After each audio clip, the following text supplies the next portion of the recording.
Well, good morning, everyone. Welcome to the November meeting of the Civilian Oversight Commission of Los Angeles County. I am Chair Hans Johnson, and I'm pleased to be joined by a quorum of members of this august body. I will now welcome the other members of the commission, our special guests here, and our attendees, many of whom are not first-time attendees, and I think we may have a few first-time attendees. I will get on with the show. Good morning and welcome to the November 20th, 2025 meeting of the LA County COC.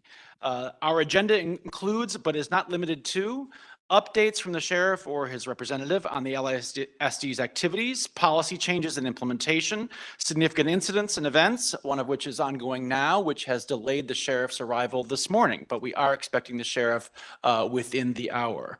Crime statistics and meet and confer status report. I want to highlight that since it is an item of interest to many of our stakeholders, and we are expecting to have a meet and confer status update involving negotiations with labor partners.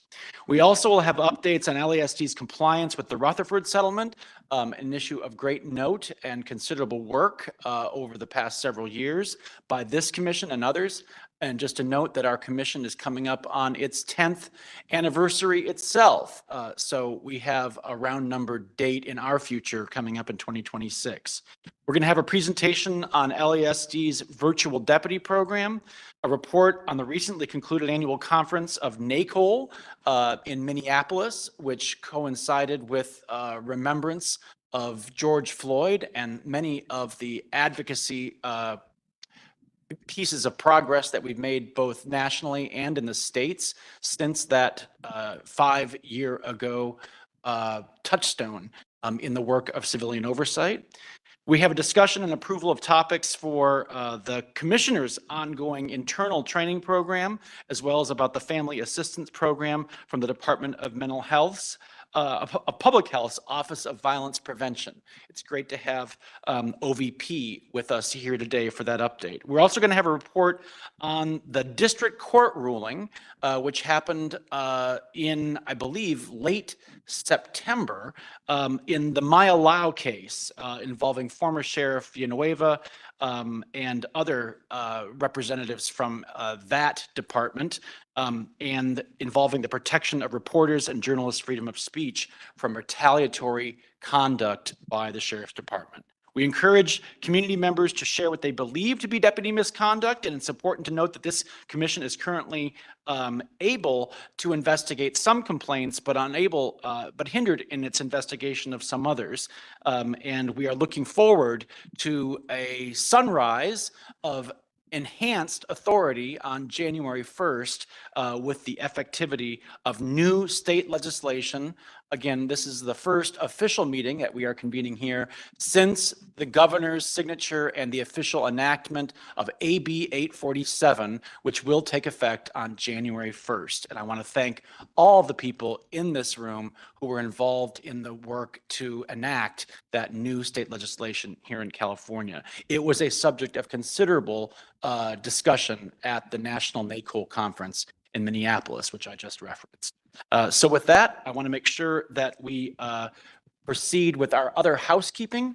And with that, I think I will turn it back over to Tracy and to Robert. Thank you. To ensure a productive meeting for all, please follow the code of conduct. Speakers must cease speaking when their allotted time has ended. Public comment must be related to the agenda item and be within the commission's jurisdiction. Public comment does not include the right to engage in dialogue. Be respectful of the views expressed by the speakers, staff, and commission members. Please refrain from profane, personal, threatening, derogatory, demeaning, or abusive statements. Do not disrupt the orderly conduct of the meeting. A person engaging in conduct that disrupts the meeting is subject to being muted or removed from the meeting. Now I'll go over the guidelines for making public comment. The Those wishing to speak in person, please turn in your public comment at the card here to my right. Those attending the meeting remotely, please use the raise your hand feature on WebEx. If you're on the phone, please press *3. Each person called up to provide public comment will have up to 2 minutes to speak on an agenda item, subject to time constraints. Non-agenda public comment will be heard near the end of the meeting.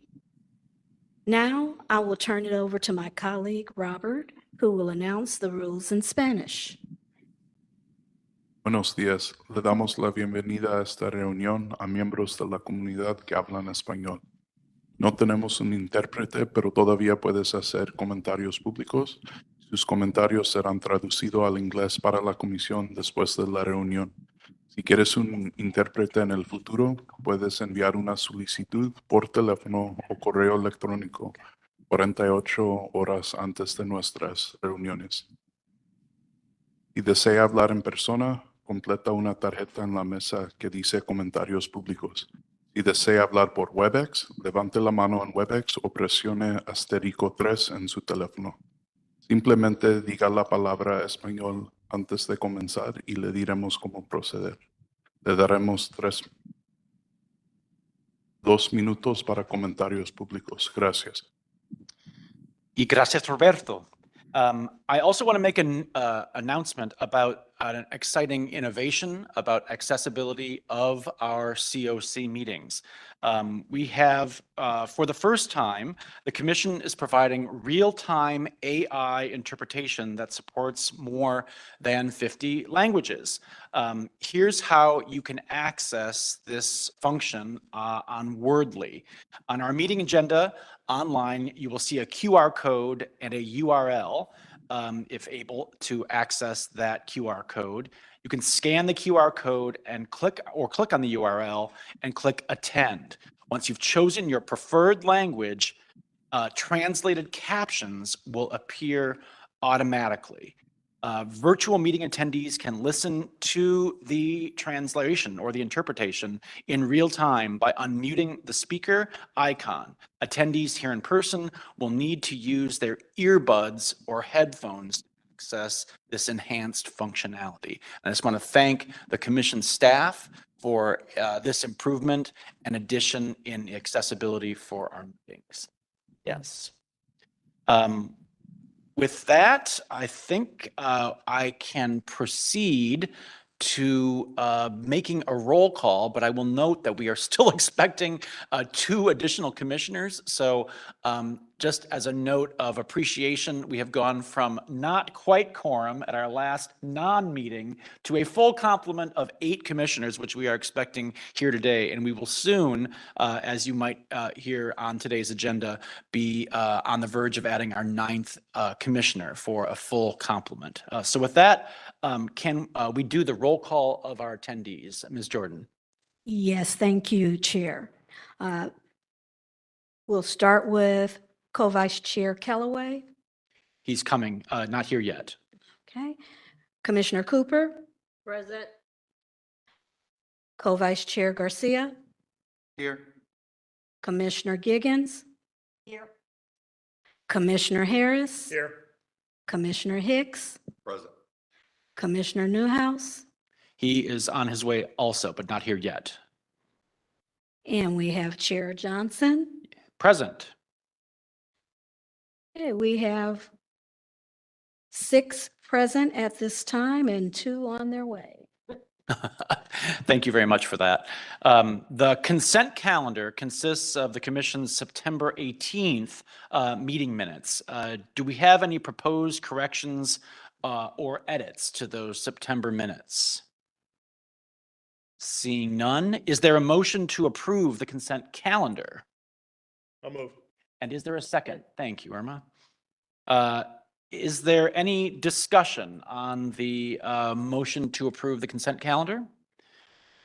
Or do we have any public comment on that item? There are no public comments on this item. Okay, let's proceed with the vote. Can we do a roll call? Ms. Jordan? Yes, we can. And I just note that Commissioner Callaway is entering the room, so we will have 7 present for this vote. Yes. Commissioner Callaway?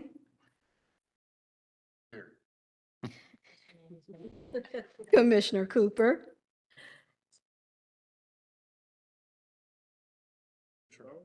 Yes. Co-Vice Chair Garcia? Yeah. Commissioner Giggins? Commissioner Harris? Yes. Commissioner Hicks? We have Commissioner Newhouse on his way, and Chair Johnson. Yes. Okay. We have 7 and 1 on the way. All right, thank you. With that, I want to ask about family impact remarks from people who have lost loved ones due to fatal use of force by LASD or other serious incidents involving violence. Ms. Jordan, can you explain the procedure? Sure, just one moment. Actually, you did do that explanation, I believe, in our housekeeping just a moment ago. So do we have any family impact remarks today? We do not have any family impact remarks. Okay. I do just want to note if there are people here who are in touch with or may be interested in making family impact remarks for our final meeting of the year, please do make arrangements for that, as we expect our December meeting to be one where we can reflect on and also hear from some of the most long-term and most appreciated stakeholders of this commission's work at that meeting. With that, I just want to note that we are going to move the sheriff's remarks to later on in the agenda when the sheriff is present. And I want to then take up, if we can, out of order here, any unfinished business from the last meeting or perhaps even the last non-meeting, our October gathering Moncay. Is there anything here for the unfinished business?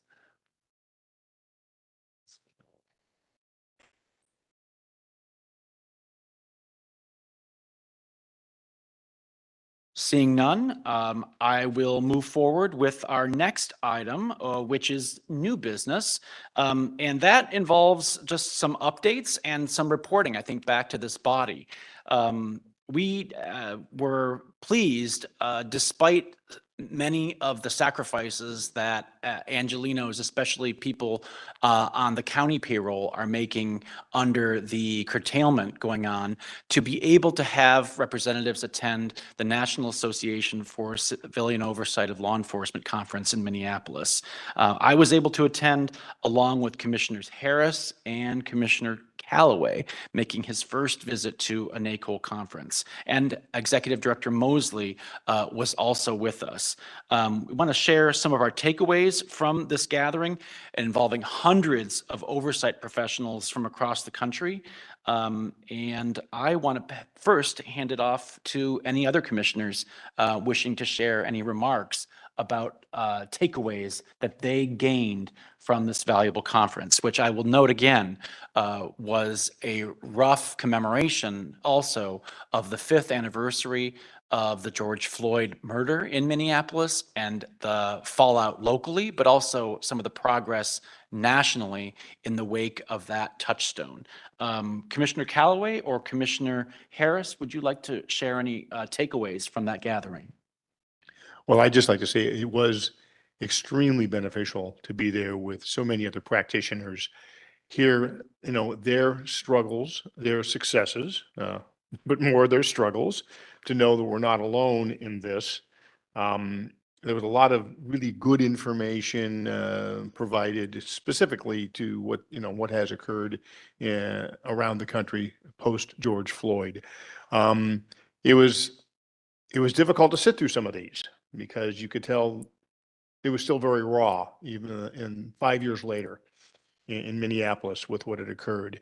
But it was also nice to hear others speak how there has been, in their mind, some progress, although we aren't there yet. Like I say, it was nice to or comforting perhaps is a better way to put it, to hear the struggles of others and how they are experiencing very similar types of frustrations and challenges. I know I spent some time in breakout groups, workshops on custody and how to better handle just the general oversight function. So I just found it very, very beneficial to attend, and I would encourage other commissioners, if they can, to avail themselves of that opportunity. Thank you, Commissioner Callaway. Any takeaways you want to share with the body here today?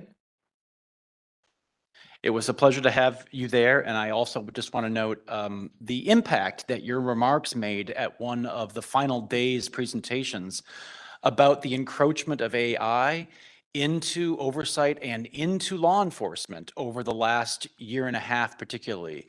I think you impressed people from around the country, and if we ever ask, does LA's participation in gatherings of this sort make a difference?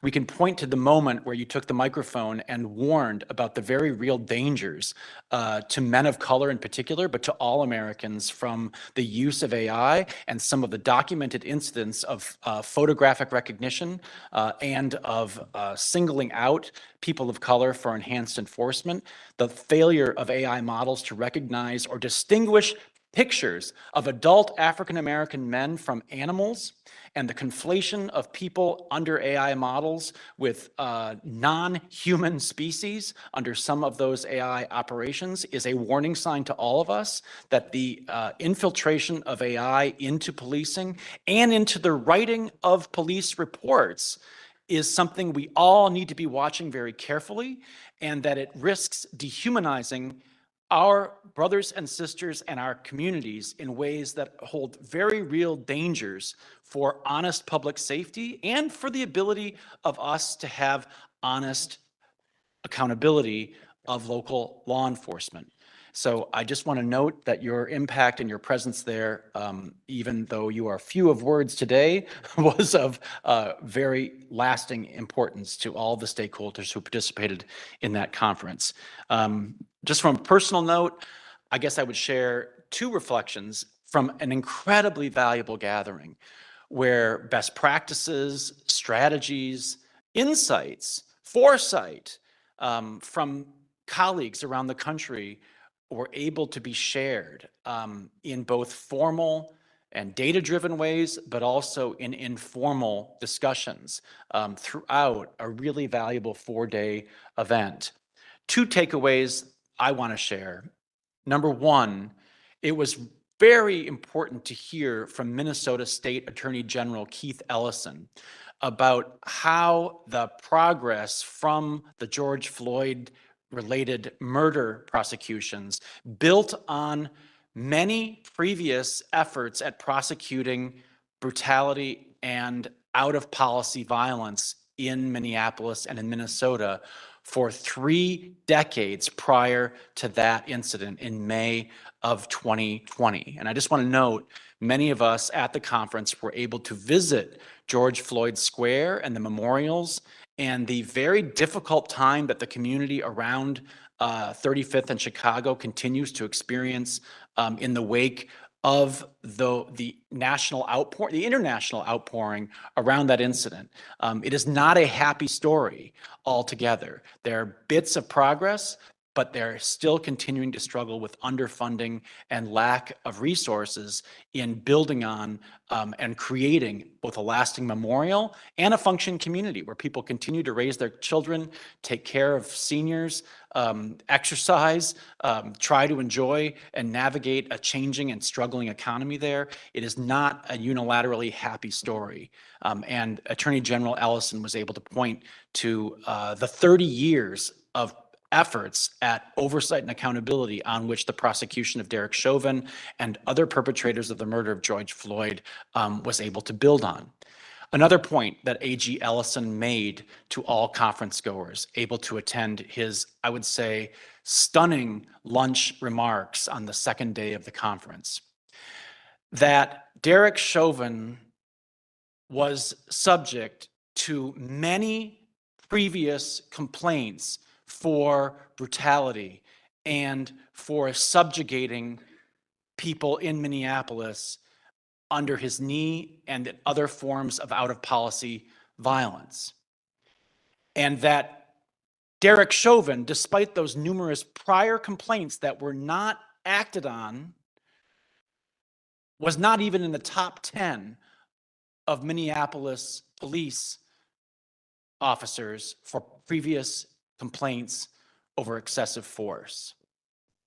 And I just note that to indicate how important it is to be able to assess patterns and to be able to have real accountability when there's evidence of repeated brutality that we are able to track. And finally, a pattern, again, as Commissioner Harris has noted, much progress to report at the city level, at the state level around the country. But one takeaway from fellow commissioners and people in local government, some in state government from around the country, there is still debate in this country about so-called defund the police advocacy. But I want to note the reality that commissioners from around the country pointed out during the conference, which is that in states like Ohio and Florida, Tennessee, others, there is a war on oversight going on in our country. There are efforts to sabotage and short circuit oversight. There is a defunding of police accountability afoot in this country. That is the defunding movement that we are seeing and having to reckon with in real time here in our country. And I would just note, we are not alien to that here, even in Los Angeles, where we might like to think that we are beyond the scope of that kind of chilling recrimination and intimidation of oversight. Just in September, this body itself had to fend off efforts to put a muzzle around our own oversight ability. And I want to note that that is part of a national strategy to hinder and to pull the plug on sunlight over police and sheriff operations. So we have to reckon with the chilling effect of a federal administration hostile to oversight and to accountability efforts. And I think we need to band together through efforts like NACOL and to take advantage of forums NACOL is increasingly providing to local oversight bodies and state-based oversight bodies to share best practices, build support, and shine a light so that honest public safety can prosper and gain traction in our country. With that, I just want to ask, do we have any public comment on this item or any other, before we go there, any other comments from my colleagues? From Charmaine, thank you. Yes. Thank you, Chair Johnson.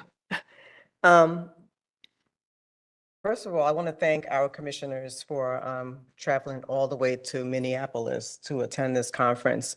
This is actually my 18th conference that I've attended, and the theme for this year was Reckoning and Resilience post-George Floyd era.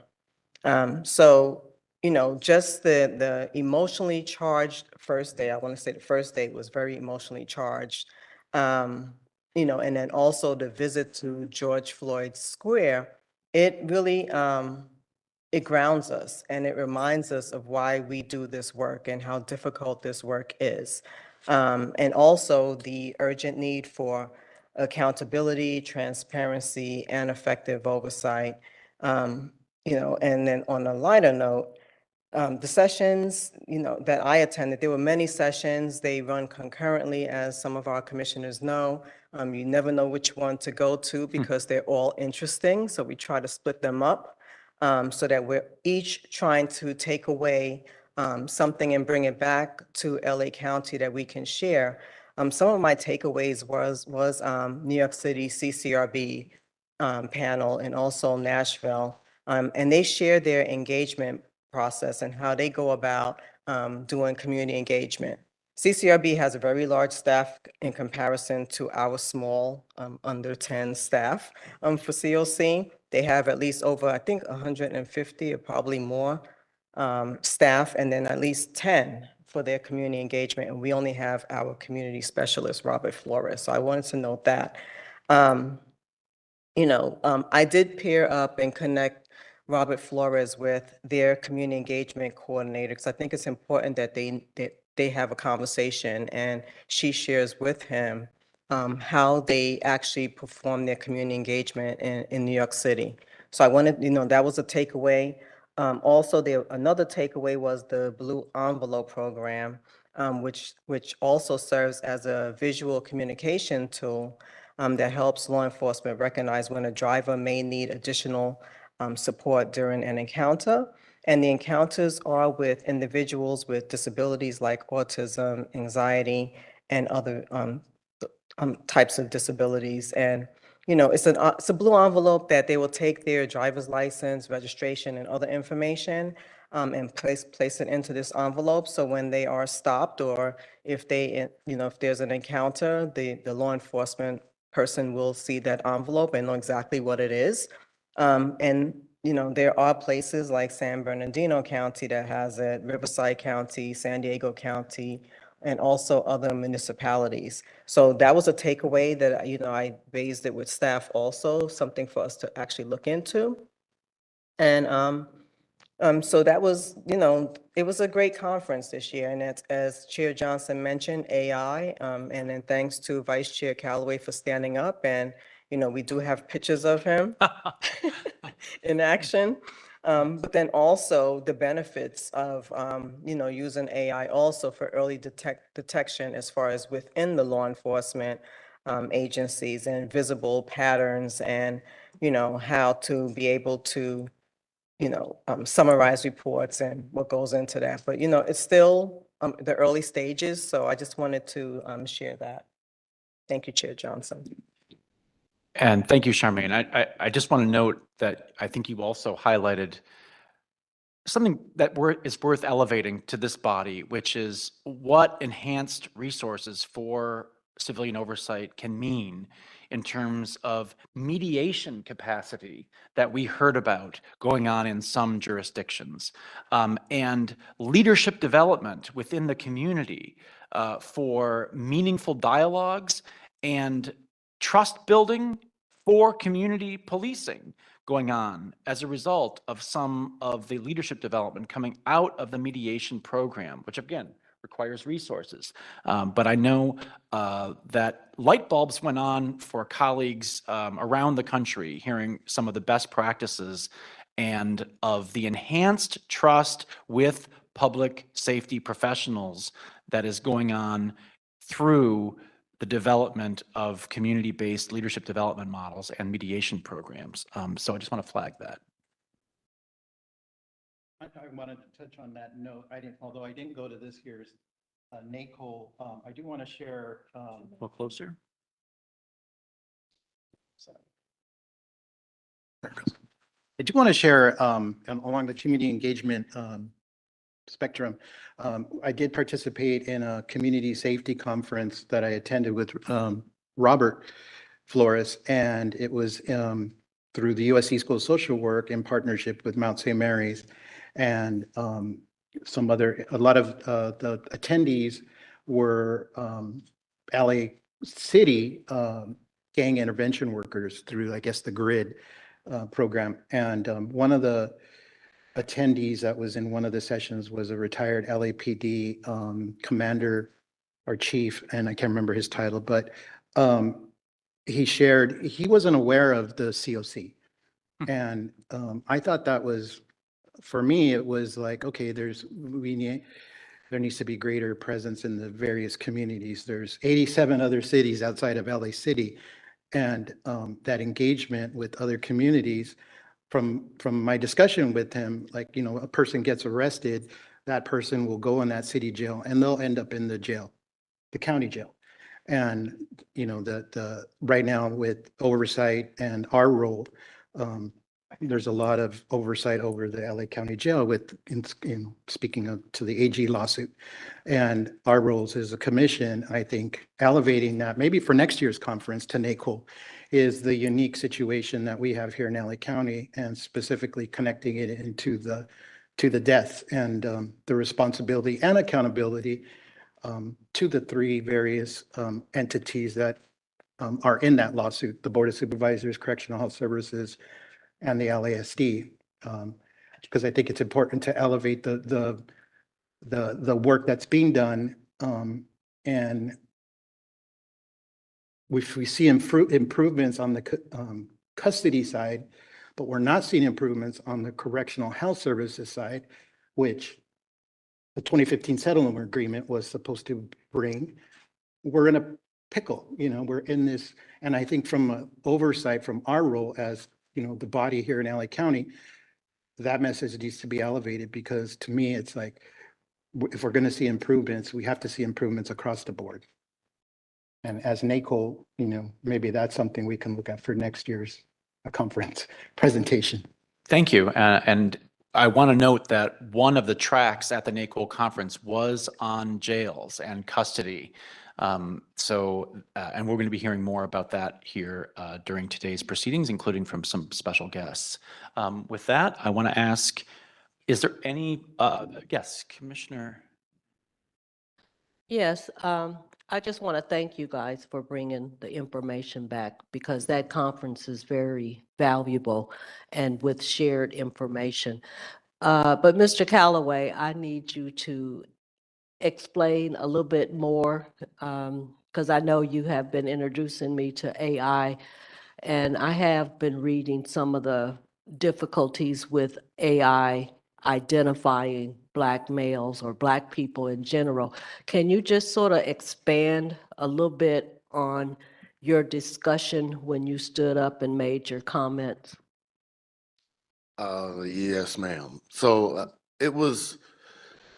there is, a vendor that offers different technologies, and one of the technologies that they were talking about was a AI or large language model, sort of like ChatGPT, that they were designing to be used to fill out police reports. AI is assisting for analysis on photography and video and audio and stuff like that.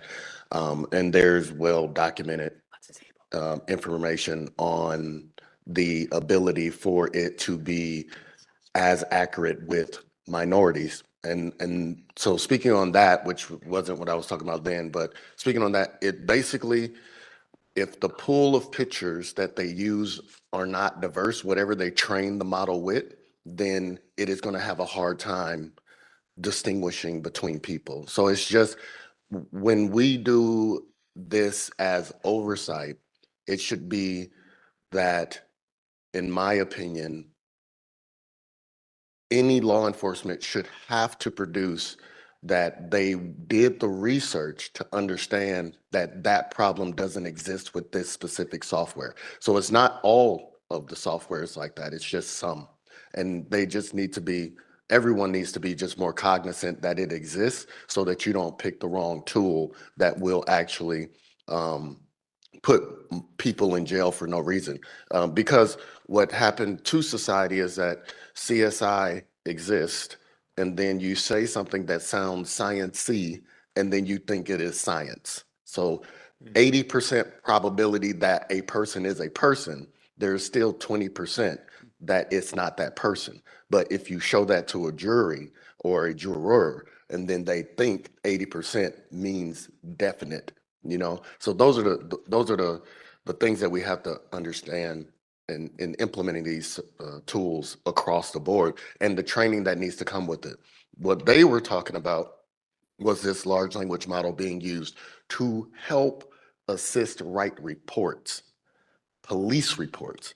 So just like when you're on ChatGPT and you're like, hey, write me an essay about Abraham Lincoln, and then it says Abraham Lincoln chopped down a cherry tree, then you just get those type of accidental hallucinations, is what they call it, because AI, even though they use the word intelligence, is not intelligent.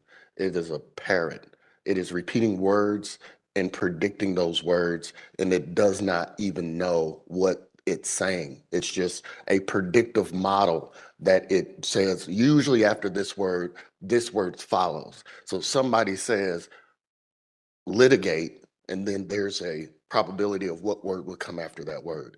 And so when people use it, if you're giving this to law enforcement and they don't understand that, and then they're using it to fill out a report, then it's just gonna, to me, induce an extra problem, because now who do we hold accountable?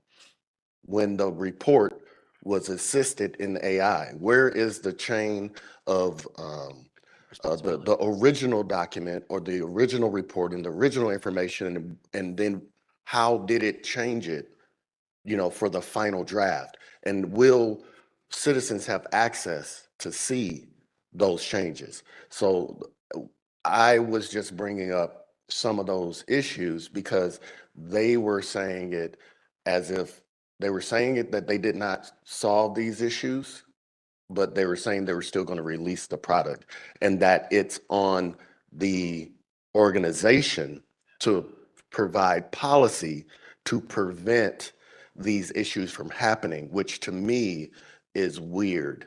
It shouldn't be in reverse. I wouldn't think that you'd be allowed to release a gun that bullets exploded once in every third shot, and then say, make a policy so that they know that it might blow up in their face. Like, that doesn't make any sense. You should just not release the gun until it is safe to use. So sorry if that was long-winded, but that was going on that specific session. Thank Yeah, you. I would just add to that, this is one of the few sessions that all four of us went to, because we knew this was going to be very, very interesting. It's something we all needed to hear. And I have to say, Arthur did a great job in standing up and expressing some concerns, and watching the presenters. The message got through. You could see from the looks in their faces, they were kind of going, oh, I can see here's an area where perhaps we need to give this some more attention. So that's a part of this conference, I think, that is so valuable. It is a two-way communication, and they're not just throwing stuff out here and sugarcoating it, and we're all just swallowing it, going, oh yeah, that's great. No, there was a lot of interaction. Arthur wasn't alone. There was quite a line of people there who expressed concerns. And I know that Arthur had quite a conversation one-on-one with them afterwards. And I also went up and chatted with them about the issues involved. So I just want you to know this is part of the strength of this conference, is you get to hear what is out there, what's coming up, and maybe get a little bit ahead of the curve and express to them the concerns of the oversight community, and making sure that we don't end up with a tool that is a blunt instrument that will not provide justice. So again, just want to add that. Yes, and building on that observation, one of the things that the critical feedback prompted was some previously undisclosed payment of the expert validators of the AI technology being used even by a vendor trusted by LASD, trusted by many local law enforcement agencies, and Axon for the production of the predictive first draft police report application. And to be clear, one of the panelists had to acknowledge in the wake of Commissioner Callaway's question that he received compensation from the company for being a validator of their application, which had not been previously disclosed in either the framing of the panel or in any documents shared with attendees at the presentation. And what this raises for me, and I think it certainly did for our executive director, is that we need to develop a policy on AI by this commission, and I'll take lead on that as chair of the technology committee, to perhaps start this process, that we need to apply many of our longstanding good governance principles to AI and to the inroads that AI is making into both law enforcement and into the work of civilian oversight of law enforcement. We need to have policies about the transparency of compensation for expert validators. We need to have accountability for AI-generated reports. If staff who are public employees can take their fingerprints off of it and say, oh, the robots did this, not me. Well, we cannot be left in a position where we're trying to have subpoenas of robots. That's not a practicable model for governance, and it certainly handcuffs and sabotages civilian oversight. So we need to be swift in adapting to these innovations going on in the field and in the work of oversight too.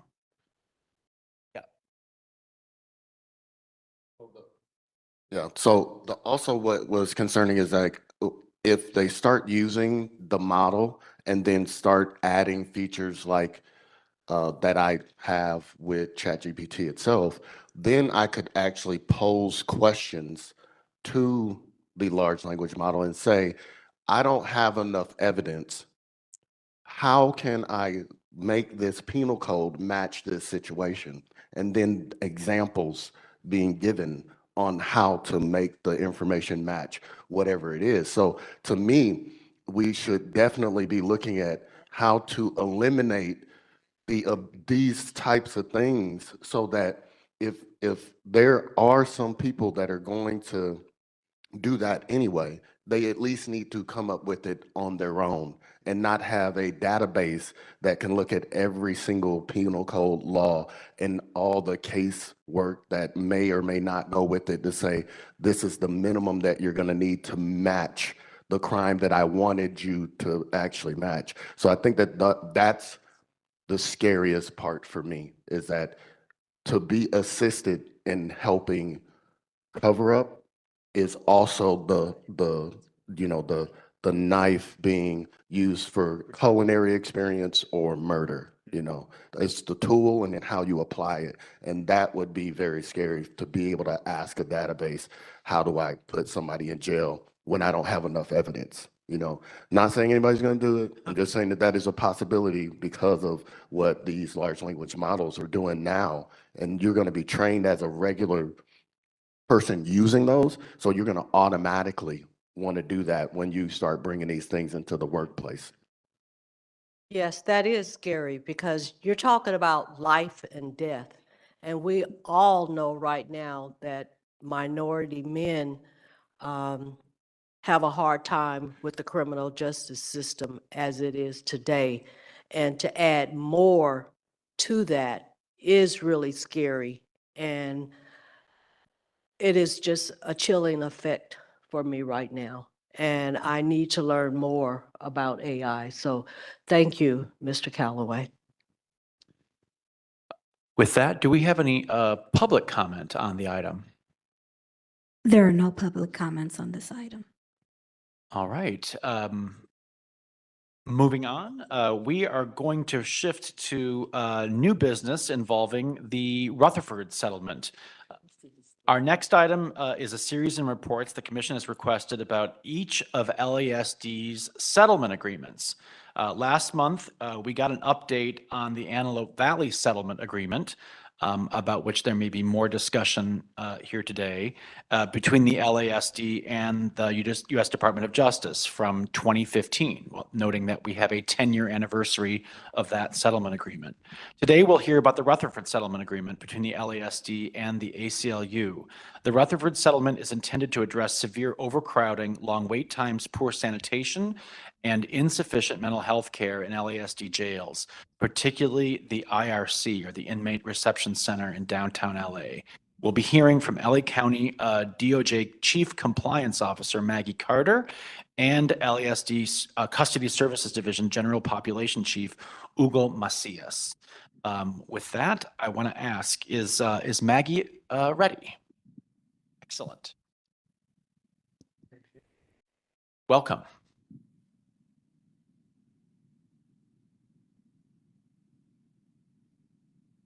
You can turn the microphone on. It's on. Is it? Oh, It's it's on. closer. So I There we go. believe that in preparing for to come and speak with the commission today, members of the Sheriff's Department have put together a short slide deck that covers some of the things that I would speak to as well. I believe that Assistant Sheriff Paula Tokar is here and may want to give that presentation herself. And then I can tell the commission and the public a little bit more about my role and answer any questions or cover anything that either was missed or that the commissioners would like to hear a separate perspective on? Might you both tag team possibly? Because you might have comments that would be prompted by components of Ms. Tokar's presentation. Sure, that sounds fine. Let's do that. Hey, thank you. Welcome, Paula. Thank you. So if I could have the next slide, please.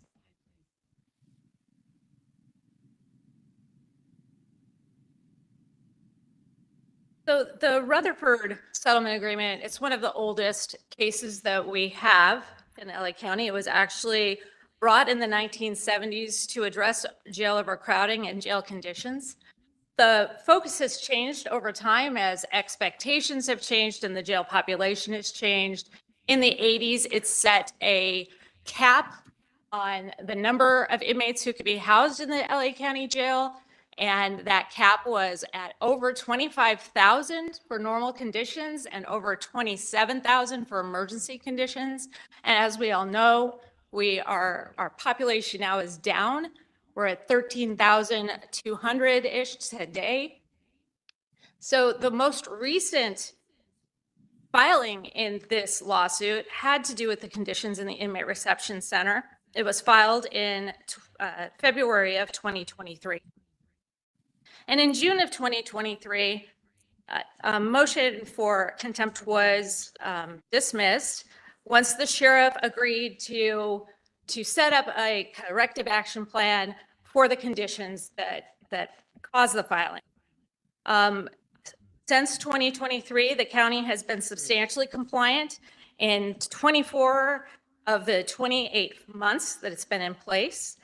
And we've reached sustained substantial compliance in July of 2025, and we have continued that sustained substantial compliance for the past 9 months. We've also achieved the planned 2-year ramp up of the community beds, which Ms. Carter will be speaking about in a few minutes. If I could could you make that larger again? I think we can all see the assistant sheriff pretty well, but the typing on the screen isn't quite so easy. So there we go. Thank you. Okay. So the 2023 Rutherford stipulation has 6 core requirements. It's not holding incarcerated persons in IRC for more than 24 hours without a bed, not holding an incarcerated person restrained for more than 4 hours on the front bench or a similar location. And the front bench is an area right in front of the officer station with the best view. So this is sometimes used for folks who are the most seriously ill so that they can be monitored while they're there. Not holding an incarcerated person in an IRC holding cell for more than 12 hours or holding more people in that cell than is rated for. Not holding incarcerated persons in a clinic cage when it's locked for more than 8 hours. And that's really it's just a larger cell. It has benches in it, so we leave that area unlocked so that the benches can be used if anyone wants to lie down on them or have more space. Not holding an incarcerated person in the IRC clinic in any area if it's not clean or sanitary, and everyone has to have access to toilets, water, and garbage receptacles, and not holding an incarcerated person in IRC anywhere without access to ongoing adequate medical and mental health care. Next slide, please. This chart shows our compliance. The red X's are the areas of non-compliance. And in 3 of those 4 instances, the non-compliance was a single issue, one person that, due to a myriad of issues, mostly with technology, us not knowing that they're coming up on their time frame, they were overheld in whatever area that would be. In the January of 2025, that was a more significant period. We had multiple problems. Really, it dealt with the influx of many more people into the IRC over the New Year's holiday than was expected. And not only did we have more people, they came in a big group. and it overwhelmed our medical staff at that time. We've learned a lot from those issues and the other periods of noncompliance, and we've set up redundancies so that we could prevent those issues. And I'm confident that they're working based upon 9 months of sustained compliance. Next slide, please. So how we got here was we developed a technological solution that better tracks wait times. So inmates are scanned into whatever specific area they're going to, and that helps us to know when we're reaching the point. So if we have someone on the front bench, if they've been there for 2 hours, they change color on our computer monitors that is shared between custody staff and our CHS partners. And we know to make a priority of addressing their medical concerns or moving them into a bed and prioritizing folks where we need to do so. And that is where redundancy comes back in. We have found some problems with the computer system. Those have been fixed. And we also have redundant processes to make sure that we don't miss anyone. We've increased and maintained critical staffing on the custody side, including adding a 24-hour compliance sergeant in the IRC. That sergeant is responsible for maintaining that clock and making sure that all our colors stay red whenever, green whenever possible, and to do tours of the facilities to make sure that those maintenance issues are constantly addressed. We've also expanded the number of the cleaning crews and sanitation checks, and the addition of the civilian cleaning crews that come in has been just a game changer. And we've received feedback. I think anyone who's come through the IRC has seen the change, and I'm really proud of the way it looks now. We've also, with the help of our partners, expedited the movement of people out of the county jail. So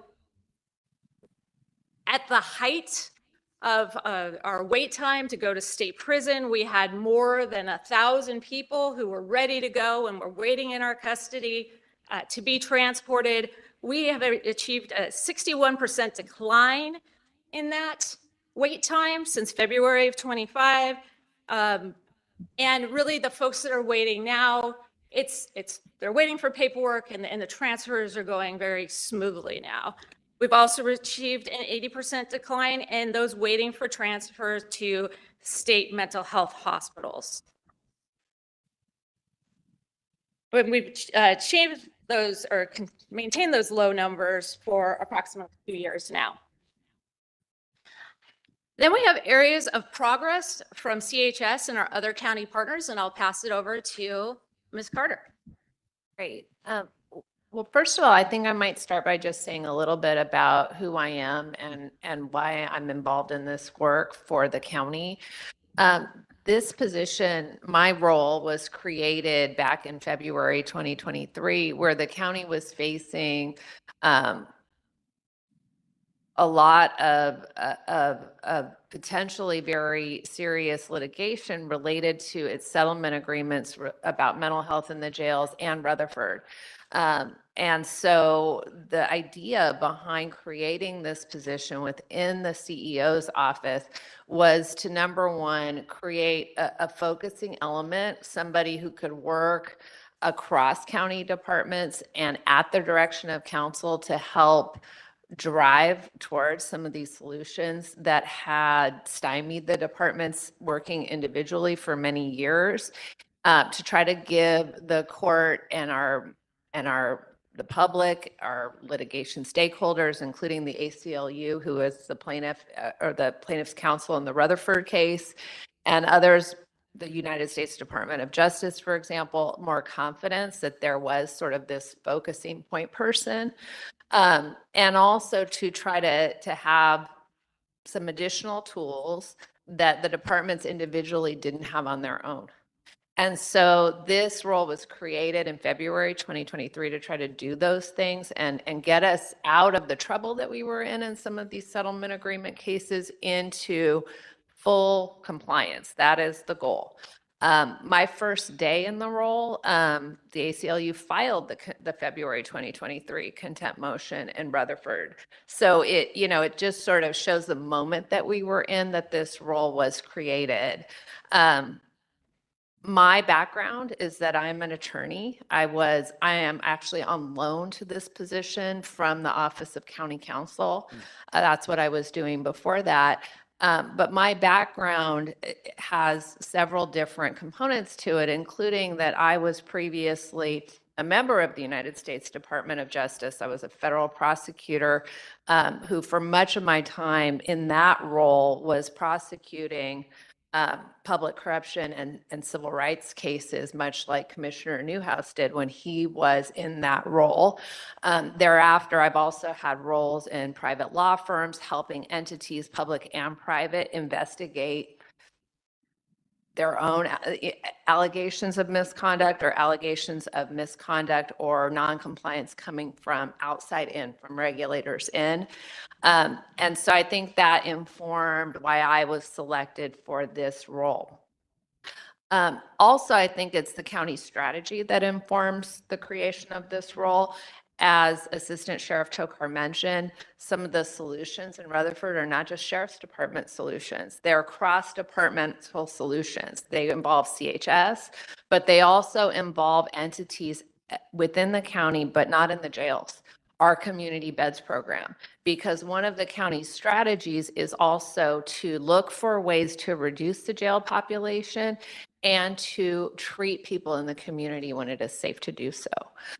So that is partly why on the Sheriff's Department slides, we are talking about community beds and ramp up goals set by the county through the Office of Diversion and Reentry and the Department of Mental Health to articulate and then execute a 2-year ramp up of community mental health beds for the sickest folks in the jail, our severely mentally ill and acutely mentally ill folks. That it was the focus of this ramp up. And through that ramp up, both of those entities achieved their goals and added approximately 1,700 treatment beds over the course of 2 years since that contempt motion was filed. So a couple of things that I want to add, just again, sort of that tag team concept that the chair described. I think that one of the things that I want to explain just a little bit more is what that front bench is and why that's a 4-hour requirement. There's a lot of tie-in between the Rutherford requirements and some of the requirements in our other settlement agreement cases.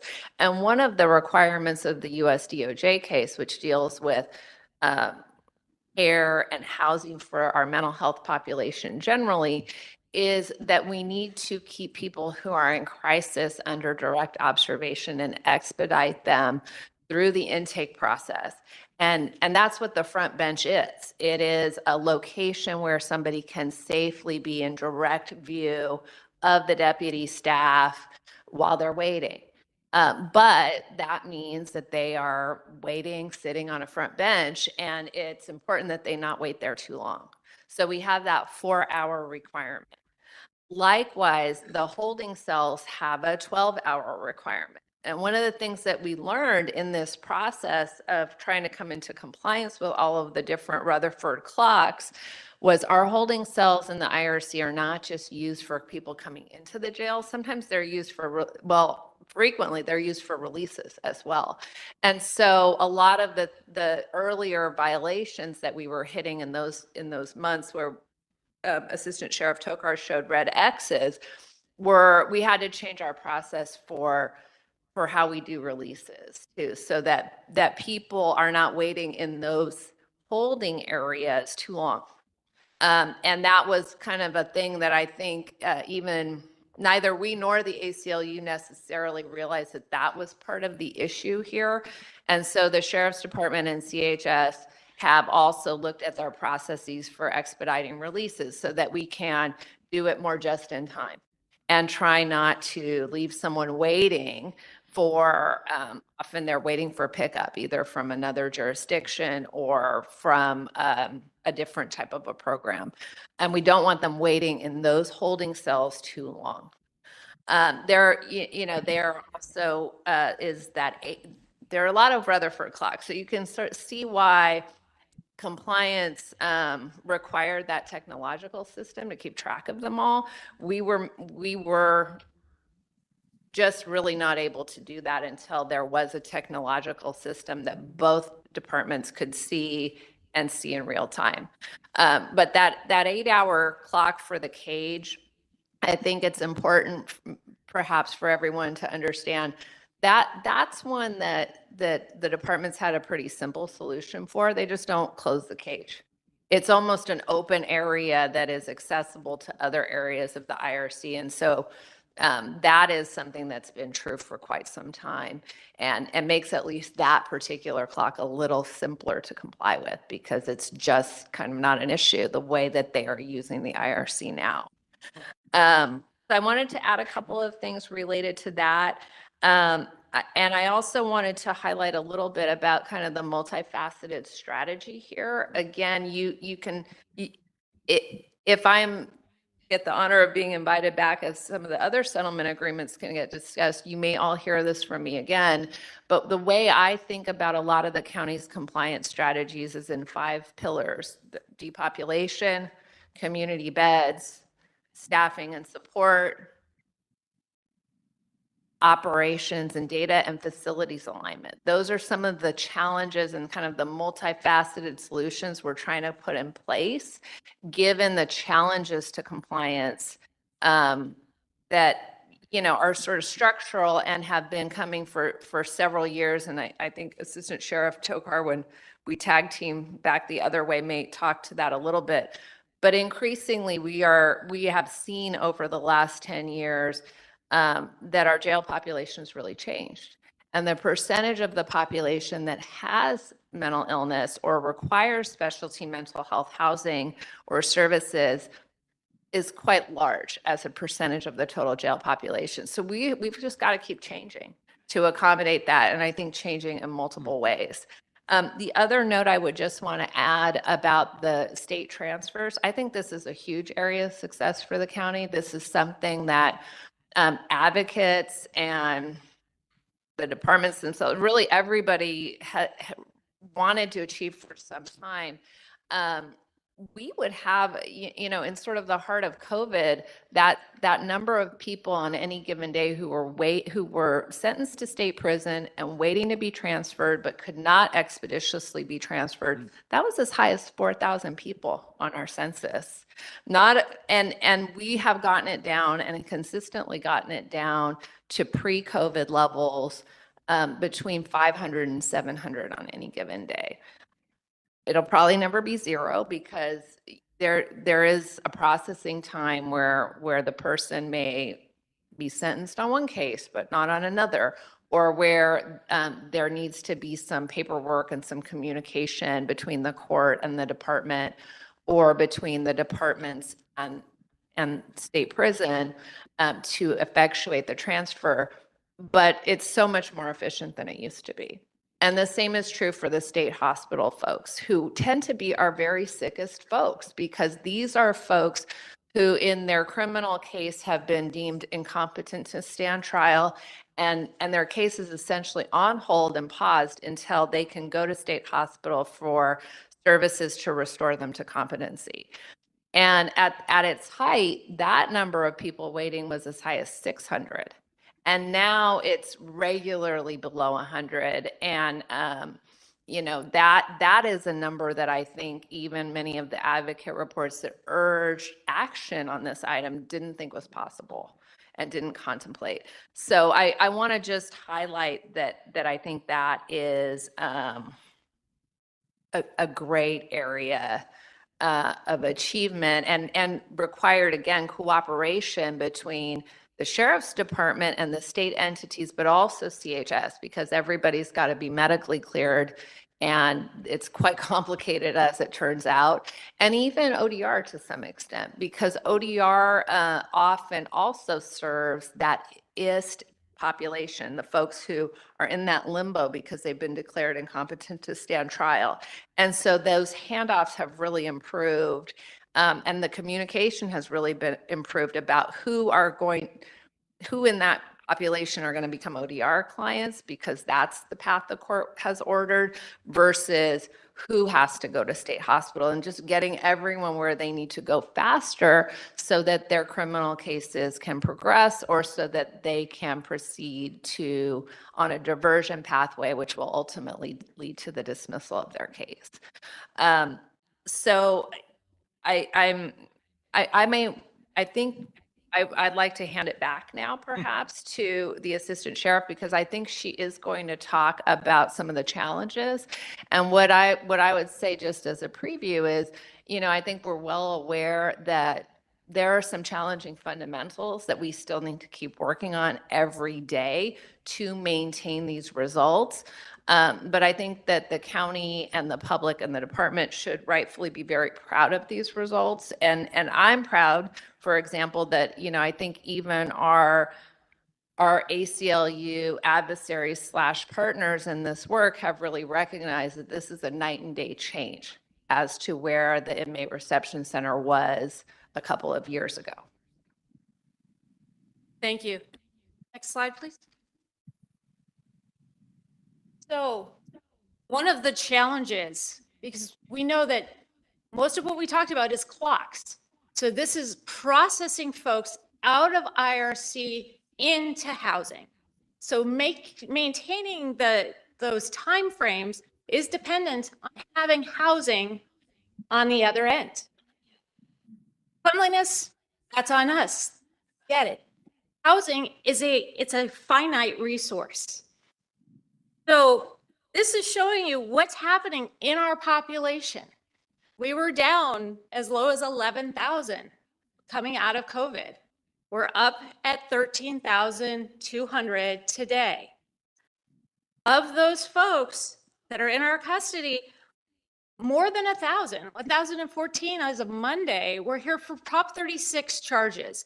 And as you can see by this chart, those numbers are growing exponentially to the point of about 25, averaging around 25 per week. Additional folks are coming into our custody for Prop 36 charges.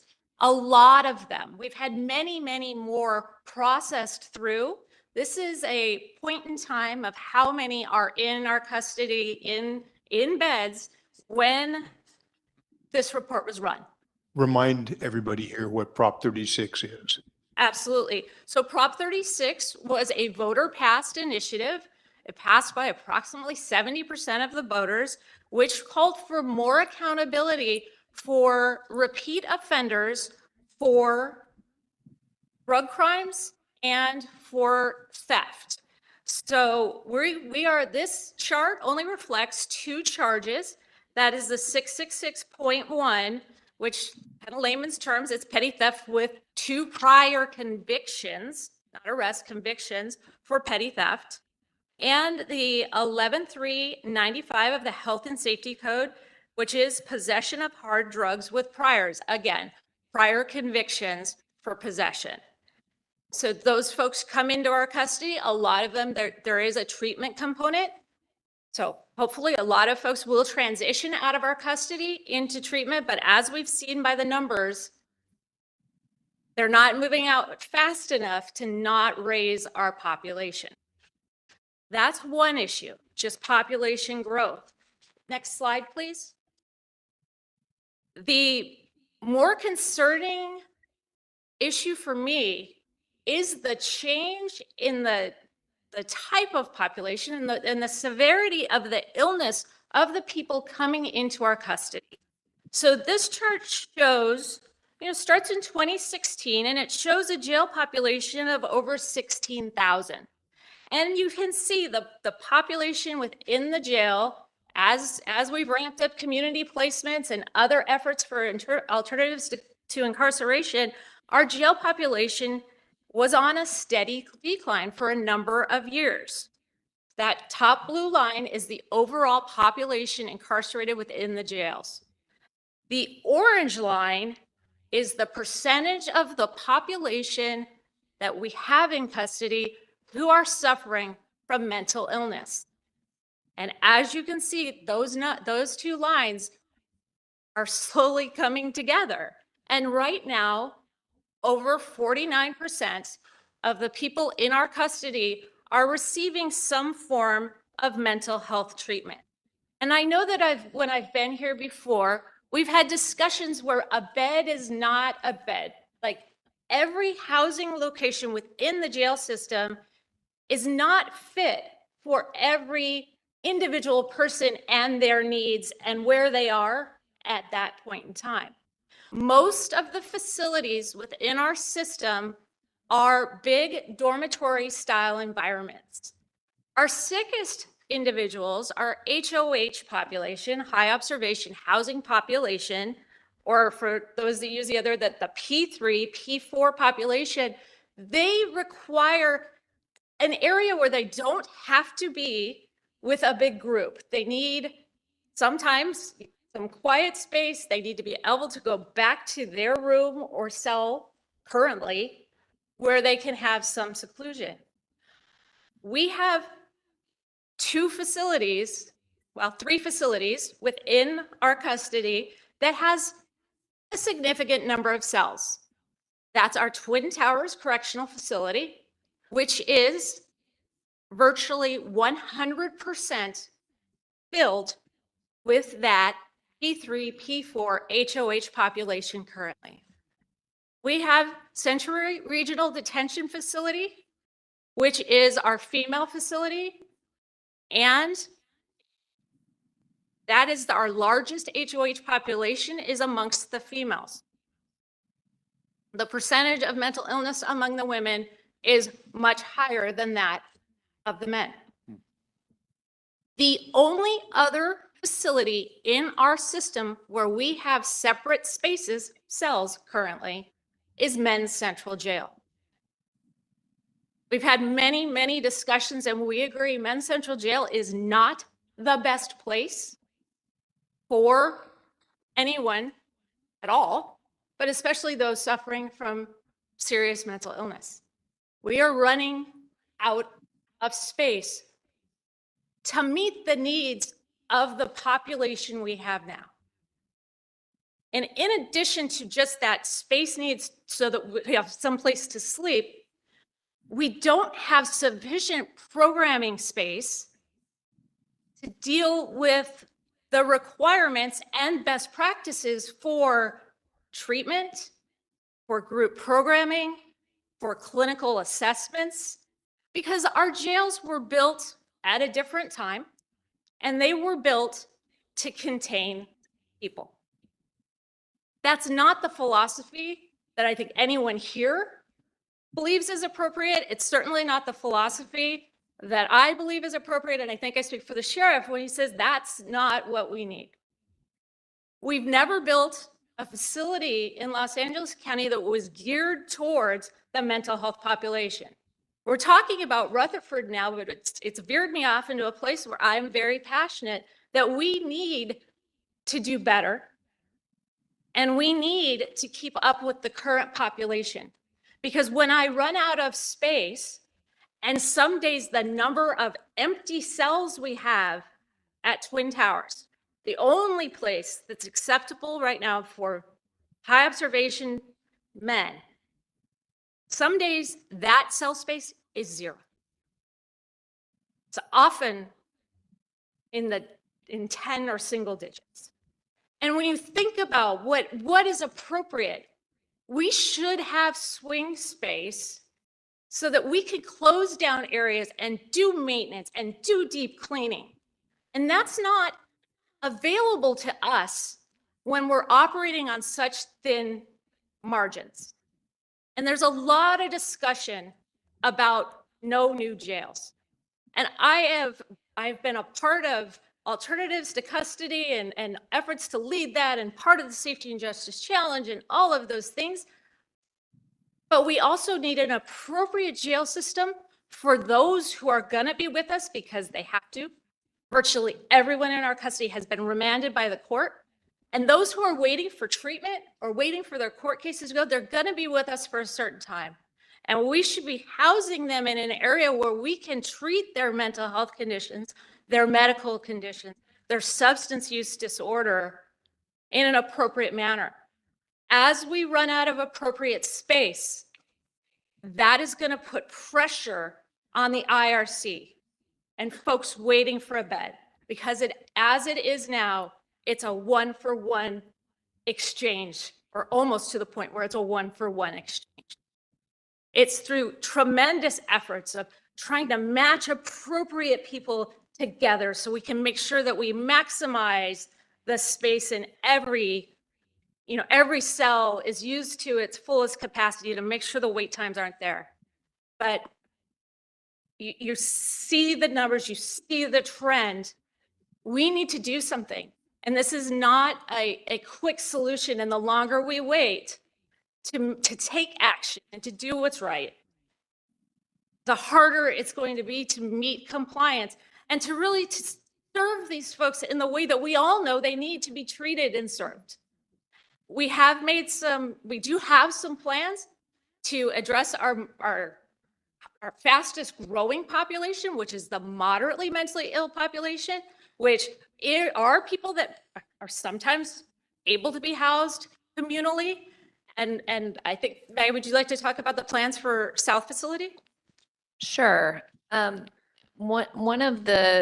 So this slide, I think, presents pretty clearly the need to plan for facilities that match our population, and how that means something a lot different than what it used to mean. In the context of the US DOJ settlement, we received very specific feedback from our court-appointed monitor regarding a slice of this issue, which relates to MOH individuals, that's moderate observation housing, people who need that level of housing. Those generally tend to be our P2s, or people with moderate mental illness, to look for housing that is not at MCJ because of the obvious ways in which that facility is problematic that are well known to this commission. The county has been embarking for several years now on finding those solutions. The first solution was a full renovation of the Pitchess Detention Center North facility, where there are about currently between 12 and 1,400 moderate observation housing individuals housed there today. But that used to be a GP facility for folks who did not have mental health, require mental health housing or services. The county fully converted that entire facility, which is a significant size, to house men who need moderate observation housing. So that process began before I was in this role. It began in 2022 at the direction of, it was sort of the county's idea, right, of something that could happen in relatively quickly. But ultimately we were court ordered to do it. And we were court ordered to complete that full renovation by July 31st of 2024. We ended up having to get a 6-month extension, and we met that second extended deadline and fully converted the last module at PDC North to moderate observation housing on January 31st, 2024. And ever since then, that facility has been quite full of men who need moderate observation housing. And yet still, because of this dovetailing that you see on the slide, we still do have some men in moderate observation housing at MCJ. It wasn't enough. And that became clear in the winter, I think, of 2023. And we started talking to the monitor about what we could do next and what we would look at next. And we embarked on privileged feasibility studies of essentially all of our other facilities where we have room. So we looked at CRDF. What would it look like to create some space there for men? That is our women's facility. It's exclusively women. And it's quite a high needs women's facility. As Assistant Sheriff Tokar indicated, the proportion of women who need specialty mental health housing and services is much higher than the men. It's almost 70%. Whereas the men, it's more like 45%. And so, you know, you can't, that makes it complicated to think about. You can't just take one of the towers at CRDF, which is a 2-tower facility, and convert it to men's housing, because the women's housing needs are quite complex and they need to be met. And that's the facility that's currently meeting them. Thank you, Maggie. We have given a little extra time for this presentation because of the value that you are delivering and that the Assistant Sheriff and you are providing here. We do have the Sheriff with us now, and we're looking forward to hearing directly from the Sheriff. But I also just want to reserve the possibility of bringing you back to appear before here.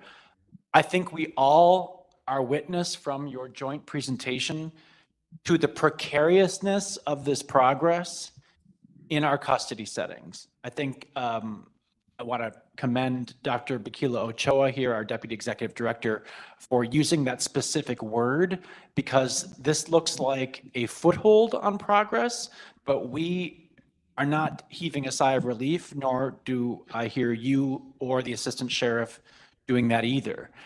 I want to just ask, before we move on, when do you expect, given the trends that you're reporting here, that you might shift back into non-compliance because of the very real factors outlined in your presentation? I think there is a joint commitment at the county not to shift back into non-compliance. And we are scrambling to continue to put solutions on the table across all those pillars to get that done. I think you're right that it is going to be a constant search for new solutions. We don't have any reason to believe that constant search can stop soon. However, I think we've already exceeded a lot of people's expectations, and my hope would be that we can continue to do that and continue to find those solutions. But yes, we need to always be looking, and we need to be looking across the short, medium, and long term for solutions. And I think we need to be looking for solutions that are small, medium, and large. It's not going to just be one solution. Thank you. Yes.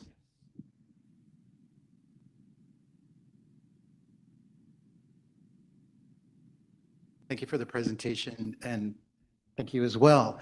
I wanted to point out actually a couple things. In reading the brief, what's the difference between slots and beds? Is ODR using slots, EMH is using? So I think part of it is how the programs are structured and how they do their own accounting. For ODR, for example, they talk about slots and beds differently, because when they think about slots, they're thinking about the case management slot that allows them to bring a new person into their program. They ramp those up faster than actual beds, because we don't want to start incurring the substantial costs to pay for a treatment bed that we don't have an actual client to put in on that day. We want to try to match the actual bed spend and use, frankly, too, because if it's being held empty, then somebody else with a need can't use it. To our flow into the program, and the flow into the program has a lead time, because the ODR housing program, the ODR FIST program, and the ODR MIST program accept clients based on judicial orders to conditionally release that person to ODR's custody. So there's a court process that has to happen. And the court and the justice partners need to know there's a slot waiting for that person before they make the order, but then we want to bring the bed in a more just-in-time basis. So that is, I think, the difference. And then also the second question would be the reference to specialty mental health beds. From my understanding, specialty mental health that aligns with like HOH classifications. So from like looking at from a public safety perspective, for HOH that are going to eventually get released if they're under a county sentence into the community, those individuals would more than likely be under either ODR or DMH. So I think it depends. I think that you've got different bodies of law operating in the community than you do in a carceral environment. In a carceral environment, obviously, everybody's remanded to a jail setting. They are under lock and key. And then the question is, what's appropriate for their care and their presentation? In the community, the standard is sort of is the clinical standard and the clinical licensing law, which is a civil body of law. So essentially, that's where the court process comes in between. And it happens on an individual basis where you have a judge evaluating whether an individual placement is appropriate for an individual person. And the judge can order someone to a higher level or a lower level of care that's, depending on how that court adversarial process plays out. But the clinicians on the community side, they have a clinical and legal obligation to ramp somebody down to a lower level of care as it becomes clinically appropriate to do that. And often that's a conversation that happens in the court process. So once somebody's ready to go to a less restrictive level of community care, often the court is informed that that ramp down is coming. So, I think it is a little bit different, but in the jails, what we're trying to do is give the appropriate level of support and care and security. And we have a lot of rules about that are coming from our settlement agreements mostly, which are very granular about what has to happen and what each level of care must require. And then in the community, I think it's all about clinical standards.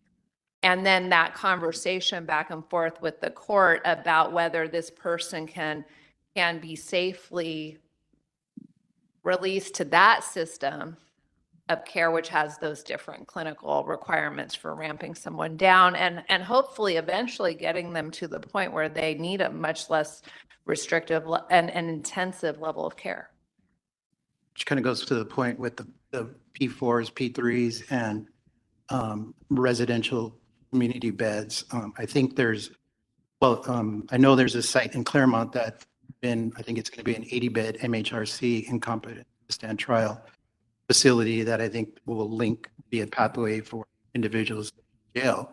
My last question is the moderate population that's the mild to moderate they can decompensate and go up to a HOH based off a clinician's assessment, as well as an HOH go down to a moderate MOH and then, be in a cell and then get released to the community. And then they would have to continue their services in the community outside of any kind of supervision. Well, it's a great point. And I think you're making a couple of points there. One is that, somebody's mental health status isn't static, nor is it linear. And we do have people flowing from P levels constantly. And again, that's a requirement of the settlement agreement. We have to reassess people all the time and ramp them down if it is appropriate to do so. And we definitely have to ramp them up if they are in crisis. And so, you're hitting on a couple of, I think, key points. One is that we're never done housing our population or assessing our population or dealing with these kinds of mismatched dynamics because it's fluid. And I think it's, I think it's okay that we're never done, but we just need to build that efficiency and excellence in having those flows into the process, and then also set up ourselves structurally so that it's not as precarious. But I think then in the community, we do want, most people go back to the community at one point or another. They are not necessarily all going to state prison for a long term. And so given that, how I think the county is also looking across its strategies about how to better target care, how to stabilize people so that hopefully they need a lower level of care over time. They're more stable, they recidivate less, and we, are improving public safety as well as care. Thank you. And as we shift to recognizing our sheriff who's here with us, I want to thank you again and to ask if you might come back, because we recognize that this specific body provides some incentive for the painful and overdue shifts that might be necessary, maybe above our heads, even as commissioners here in our county governance, that is precluding you from implementing the priorities and policies that the department is putting in place because of architecture, because of lack of resources, because of the constraints that you're saddled with that are saddling our inmate population and Angelinos. All of us who have spent time at the inmate reception center there understand not just the threat to mental health of the receiving population, but to all people who are in an overburdened setting like that. I know I witnessed someone handcuffed to a bench 2.5 years ago. I know many members of this commission have experienced the dire situation and the extenuating circumstances that affect, I know, even the ability to treat people with compassion, perhaps at times by members of the department because of the exigent circumstances that take place there. So we want to continue to shine a light, and we want to reserve the right to invite you back and perhaps even to do a round 2 of this tag team once the assistant sheriff may even be recovered and able to kick ass with both legs at an upcoming meeting. So we look forward to having you back to continue this discussion. Hans, can I just make one Yes. comment, if I might? I just want to say, yes, please come back. And I'm hoping that we can raise this whole issue to an important level for this commission. It's time to be back on this, because I remember when I was first appointed, almost like 9 years ago, this was one of the main issues that we were dealing with. And we were visiting, all the jails. We were visiting some jails that we look like maybe that's the way we want to go. There was an interest in building, and then the whole thing fell apart. And it's only gotten worse. But I'm hoping now that this commission will get more engaged so we can learn more and educate more and join with the community in more problem solving. So thanks for today. And with that, let's shift back on our agenda to hear from the sheriff who's here with us. We had a few items specifically queued up for the sheriff's presentation. We're very glad to have Sheriff Robert Luna with us. And some of the items on that report as agendized include policy changes on implementation, some significant incidents and events, crime stats, which is a regular feature of the sheriff's presentation, and the status of meet and confer with labor partners in LASD. With that, Sheriff Luna, very warm welcome back. Thank you, and good morning to everyone in the room and all of our commissioners. I apologize. Can we have public comment immediately following the sheriff's report, given his time constraint? But thank you. I apologize. I was scheduled to be here at 9 this morning, but I got a troubling call right before 7 a.m. that a young officer from the Alhambra Police Department lost his life on duty as a result of a traffic collision. So as we normally do, in instances like that, the LA County Sheriff's Department, including myself, go out to assist the chief of police, the local police department, and the community there. So that's where I was this morning, so I apologize. In regards to reporting out for some of the information I normally give all of you is crime-wise, Part 1 crime is down, bless you out there, down 11.7%. And again, as a reminder, Part 1 crime encompasses both violent crime, which is categorically down by 3.8%. And then property crimes, which is categorically down by 13.6%. So I know there should be a lot of concerns and questions about where crime is. Those are the crime data or the crime information that gets reported to us. So that's where we're at on that. In regards to some significant things that we dealt with at the Sheriff's Department, other than serving our community 24/7, 7 days a week, we did have the West Hollywood Halloween Street Carnival, which went off fantastically. The crowd was estimated to be close to 400,000 folks out there. Very peaceful event, a lot of good celebrations. And I'm honored to say that we do a lot of planning with the Sheriff's Department to make sure that that is safe. I think everybody's aware in here, specifically within our LGBTQ community, that there is a lot of legitimate concern and fear and anxiety about the threats. Although we had no specific threats to the event, we're very cognizant of that. We work with our business community. We work with the elected officials in West Hollywood and community groups. And again, I'm very proud of the fact that that went off very well. Next, Dodger celebrations. As a Dodger fan, very happy that they won. I think I was biting my nails, especially in Game 7. But my anxiety is not only because I want my favorite baseball team to win, but it's there's a lot of planning.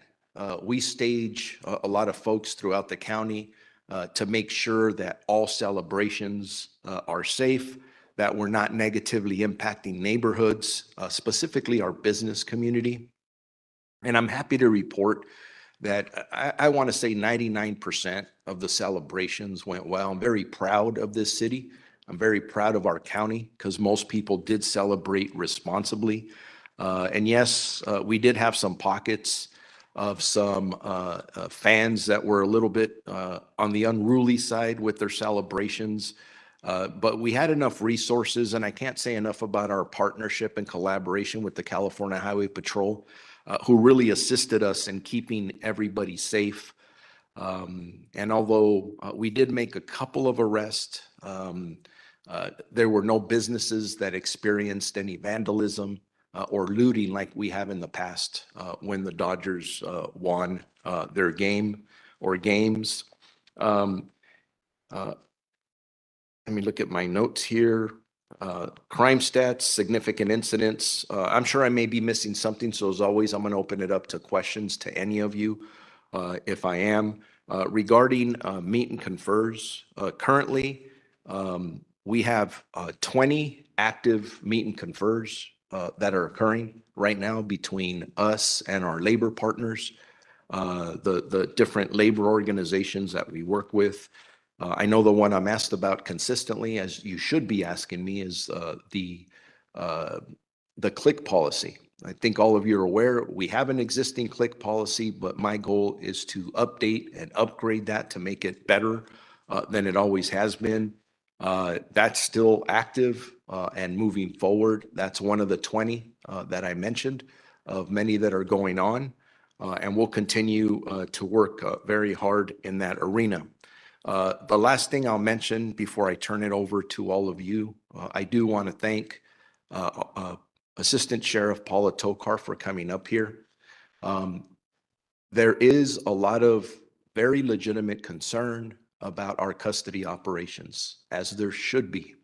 Obviously, historically, there have been some challenges, but I just want to point out, and I hope a lot of you on the commission will join me in congratulating our custody operations, because although we have a lot of work to do compared to where we were several years ago, the trajectory that we're on, the care that they're showing, the progress that we've made is significant. And those employees listen to what all of you say in here. And they work in a very tough environment. So I want to acknowledge their work, because when I came to them, especially this IRC example that was given to you, when I first went and I was listening to the ACLU, as I always do, and other advocate type groups out there, and they were right on. We had to change what we were doing. When I looked at our folks and said, okay, we're going to change this. And they said, we don't have enough people. We don't have enough equipment. Our facilities are horrible, and we don't have the technology to do this. And I challenged them. And I said, so what are you going to do about it? And this is what they've done about it. And for the first time, even through the ACLU, which it takes us on, they're not afraid to take us on, they have found significant progress being made. So I'm going to publicly acknowledge them. I hope some of you join me in doing that, but acknowledging that, yes, we have a lot of work to do. And I'm not afraid of work, neither are my people. And I commend them for doing what they're doing. I stand open to any questions you have. Besides the deputy click policy, can you give additional examples of meet and confer negotiations you're engaged in, those that engage your time directly for the benefit of our both edification, but also of our tracking? Because I think some of us have expressed frustration with the duration of meet and confer, which is not intended to persist for as long as many of these meet and confer negotiations have persisted. I know that reflects your patience, and what you've often stated is your desire to bring along partners in ways that are not adversarial and don't require declaration of an impasse. But can you give us a few more examples of those meet and confer negotiations that are taking the time of yourself or of others in your chain of command on a priority basis? So we had, as an example, and I missed the first of Assistant Sheriff Tokar's presentation, but we were in meet and confer regarding body worn camera use in our custody facilities, which I think if she didn't mention it, I think it's worth highlighting again, that we now have body worn cameras in 3 of our 7 custody facilities. 9/11, is that right? Is that September 11th? I'm going to say about the first week of October. Okay. That was a meet and confer that we went through. I think one of the 2 most critical meet and confers that we had just gotten through was, one, the gang policy that we had a lot of discussions about in here.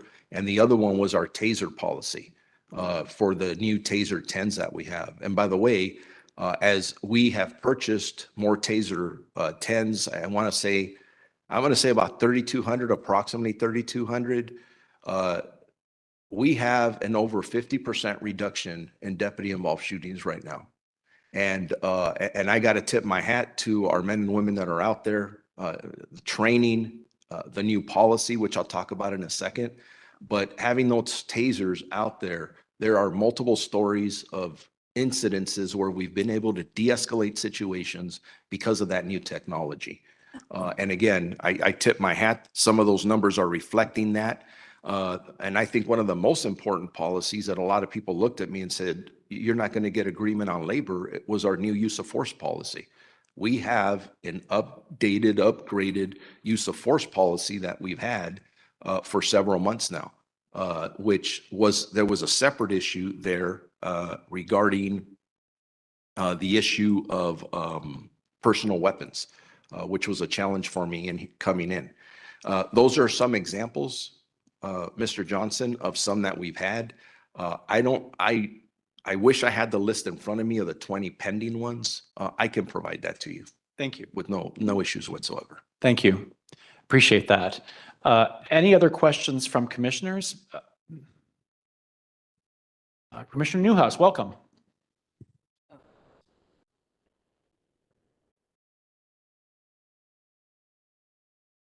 I just have a comment, and I want to take up the sheriff's, and thank you, Sheriff Luna, for that presentation, to take up your challenge, at least this commissioner who recently toured the Men's Central.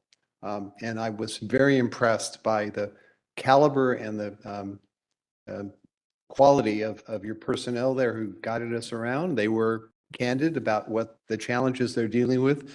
And based upon the performance and the presentation made today. I think the department is definitely headed in the right direction. And I commend you and Ms. Carter and the Assistant Sheriff for their hard work. We clearly have very good people working on this.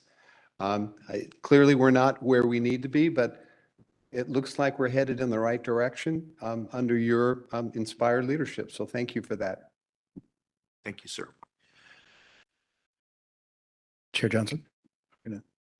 Yes, I also wanted to comment on as well. I was part of the tour with Commissioner Newhouse, and this was, I think I was in the jails back in July as well, and there was no tents. No, we went down 1750, we went Denver Road, went up to 3100 and went to 2400, went up to 94, 9500, the LGBTQ dorm, and there was no, I didn't see any tents. And as far as the facilities and, conditions of confinement, I was talking to one of the guys in 3100 and he was basically complaining about which he legitimately, I think is legitimate, is the markup on commissary. And, but one of the things I wanted to point out was in talking to the captain, and I'm drawing a blank on his name again, Captain Tomasoff. So Captain Tomasoff was sharing about the safety checks. And I was, because I've been over to Twin Towers and, I've seen them going and, clicking each cell. And I thought it was kind of the same thing at MCJ where the module deputy or custody assistant, or mainly deputies, I guess, would do it, the safety checks. And as we were talking, as I was asking, he was clarifying with me that they actually have a deputies that work the floors, and that's all they do is a walkthrough. And so when they're doing safety checks, and they do them half hour in MCJ, at least the modules we were in. And he had also shared that, I had asked him a question like, so what if somebody from their cell says they need a toilet paper roll, does that person stop? And he said, well, yes, they stop and they'll let the module deputy know that, say, for example, cell 23 needs a toilet paper roll. I share that because, the perception that I had, I wasn't aware of that. The process in MCJ is a little different than the process in some of the things in the higher observation units in Twin Towers. The second thing that I also observed was, the conditions, the cells, as we all know, are really in like was shared earlier by Paula, was when the jail was built, it was containment. In no way, shape, or form are those modules, aligned with any kind of rehabilitation purpose. The little rooms that are those, not rooms, but the little cage cells where it can be considered a day room are totally inappropriate for any people. And the culture, I think one of the last, I'll end with this, the last comment or last question I had asked one of actually the lieutenant that joined us, could this be attributed to leadership and the message from, getting down to the rank and file? And he basically shared that, yes, it was related to leadership. And I don't take, these tours, I was an inmate there, like I've shared here, in 1986. So anything from 1986 to today is an improvement. Because the jails in the 86 were completely different. They were completely different in the 90s and the early 2000s, and when the population was over 20,000. So where we're at now, one of the things that I would like to, I think, look as a commission is the role that Correctional Health Services has in this whole dynamic, because, custody has their role legally. I'm not an attorney, but custody, the Sheriff's Department has custodial responsibilities, and the Correctional Health Services has the medical responsibility. And to me, I think there's this there needs to be some improvements, I think. That's just my observations. And I think maybe that's where we can hopefully get maybe correctional health services to see where, some of the things that we're observing on the custody side improvements, how can it be met with on the correctional health side? Yeah, I thank you for that. And I acknowledge, again, the work that still needs to be done, but also trying to celebrate the wins that we have, which are important. But I do want to point out, and as I'm thanking Paula, I don't know if Maggie's still here. And if she's not, I do want to thank her team as well. But just to give you an example over the last several years, because I think most of you know this, that one of the requirements as the Sheriff of Los Angeles County is I have to do what they call ROSAS tours of all of our 7 custody facilities every 3 months. So I personally go out and engage the inmates in my care, have conversations with them, with our employees, just to keep my finger on the pulse. Obviously, some of the biggest challenges we've had, and they've been very public, have to do with custodial services, with maintenance, because, for example, Men's Central Jail is a very old facility. So I just want to put this out there that over the last several years, the county, with the support of the supervisors, we've invested $309 million in improvements. And that does include custodial services and maintenance, whether it's plumbing, electrical. And we went from once a month pest control, because you hear a lot of concerns about rats and other things that shouldn't be there, from once a month to 5 times a week. That includes the investment that we as a county have been making. Again, on the path of getting better. Is it perfect? We're not. But there's an all-out effort. And I don't know if I've done a good enough job of marketing the good work that we're doing as a county and employees. I just want to also raise, today's International Transgender Day of Remembrance, recognizing the ongoing pattern of hate crimes, endangerment, death, and killings of trans people around the country and around the world. And we recently had, I think, a trans inmate's death by hanging in LA custody.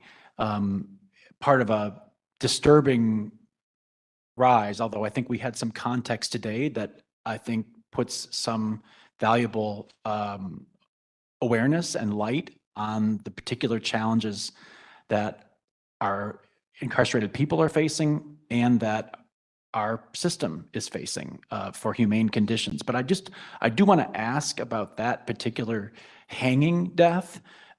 It is a disturbing report. And it comes in the context of what appears to be an uptick of deaths in custody in Los Angeles County that deserves or warrants some investigation. Yes, I couldn't agree with you more. Any single death that we have in people in my care is a tragedy. I want 0. And as I sit here in front of you, for this year, we're at 41. For anyone who's interested, you can go to our website at lasd.org, and we're pretty transparent, as much as the law allows us to put that information out. And in regards to the numbers, specific detail, I think all of you are aware, I've spoken about this, and if Paula didn't earlier, that for every in-custody death, there's a significant review process that takes place with people from within the department and folks from outside the department that are involved in that review. In regards to details, I'd probably prefer to talk to you offline. But yeah, very tragic. And it was initially ruled a suicide, but I believe it's still under investigation because we have to make sure that is the case. Finally, I wanted to just follow up on a report from our last non-meeting in October, but where we had some valuable discussion with the public, and we had a discussion about the progress report involving the Department of Justice settlement agreement, now 10 years old, involving the LASD operations in the Antelope Valley. And, you know, there's a lot of happy talk about the Antelope Valley progress.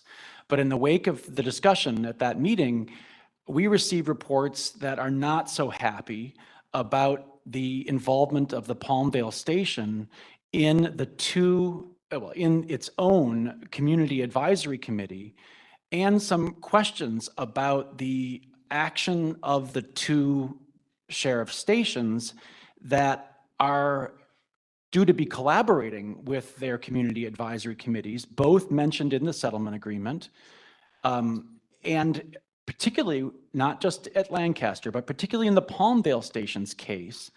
I wanted to ask you whether you had received any reports of concern about undermining of the community advisory committee at the Palmdale Station and the departures of members of that community advisory committee, given some duress they feel under and subversion of their work by staff at the Palmdale Station. I wanted to raise this just to see if this had come to your attention, or if there were any steps that you knew were being taken to deal with the turmoil in the community advisory committee at the Palmdale Station and the questions raised by some of those members, including the resigned chair of that committee, a real red flag about the fulfillment of the Palmdale Station order that supports the work of that committee. Has any of that come to your attention? None of those allegations have come forward to me personally or at my level. I'd have to check with my office. I will go back and make inquiries as to what's happening, but I can tell you this, that yesterday I met with the federal monitors that oversee our settlement agreement in the Antelope Valley. And those meetings used to take hours and hours when I first got here about the lack of progress that was occurring.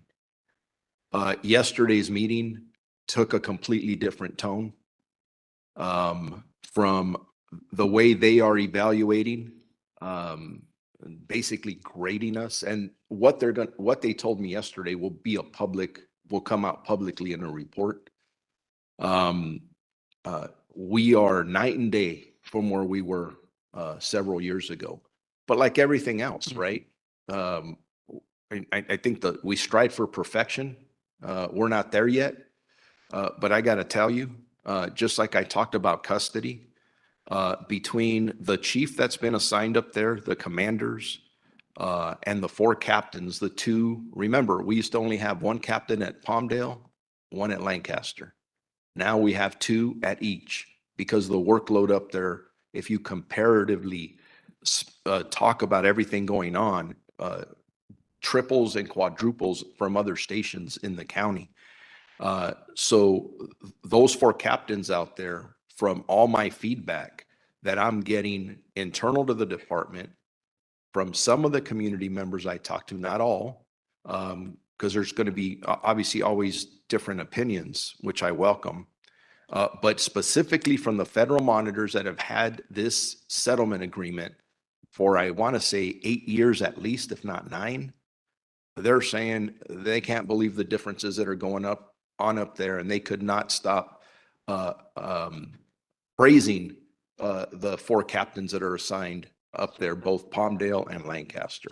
And again, there'll be a report coming out publicly that talks more in detail to what I'm just describing. But Mr. Johnson, I have not heard this. Those allegations are concerning and troubling, so I will look into them. Well, I appreciate that, because more than one member of the community has contacted me about raising questions involving the fulfillment of the handbook of the Palmdale Advisory Committee of the station. The advisory committee, the Community Advisory Committee of the Palmdale Station has taken upon itself to create a handbook for its members. They are in some ways a sibling oversight body. They do not have the formal establishment that we do, but they are recognized in a station order going back to 2015 by the Palmdale Station that was updated in 2016, 2019. I have a copy of that station order right here.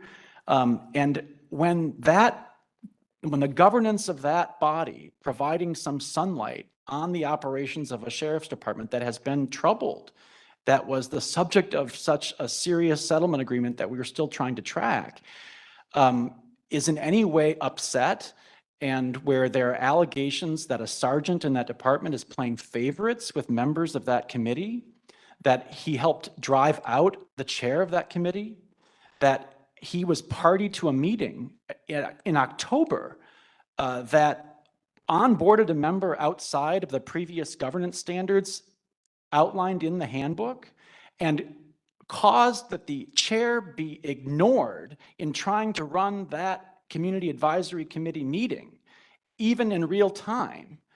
That is a very concerning report from the previous chair and other members of that community advisory committee.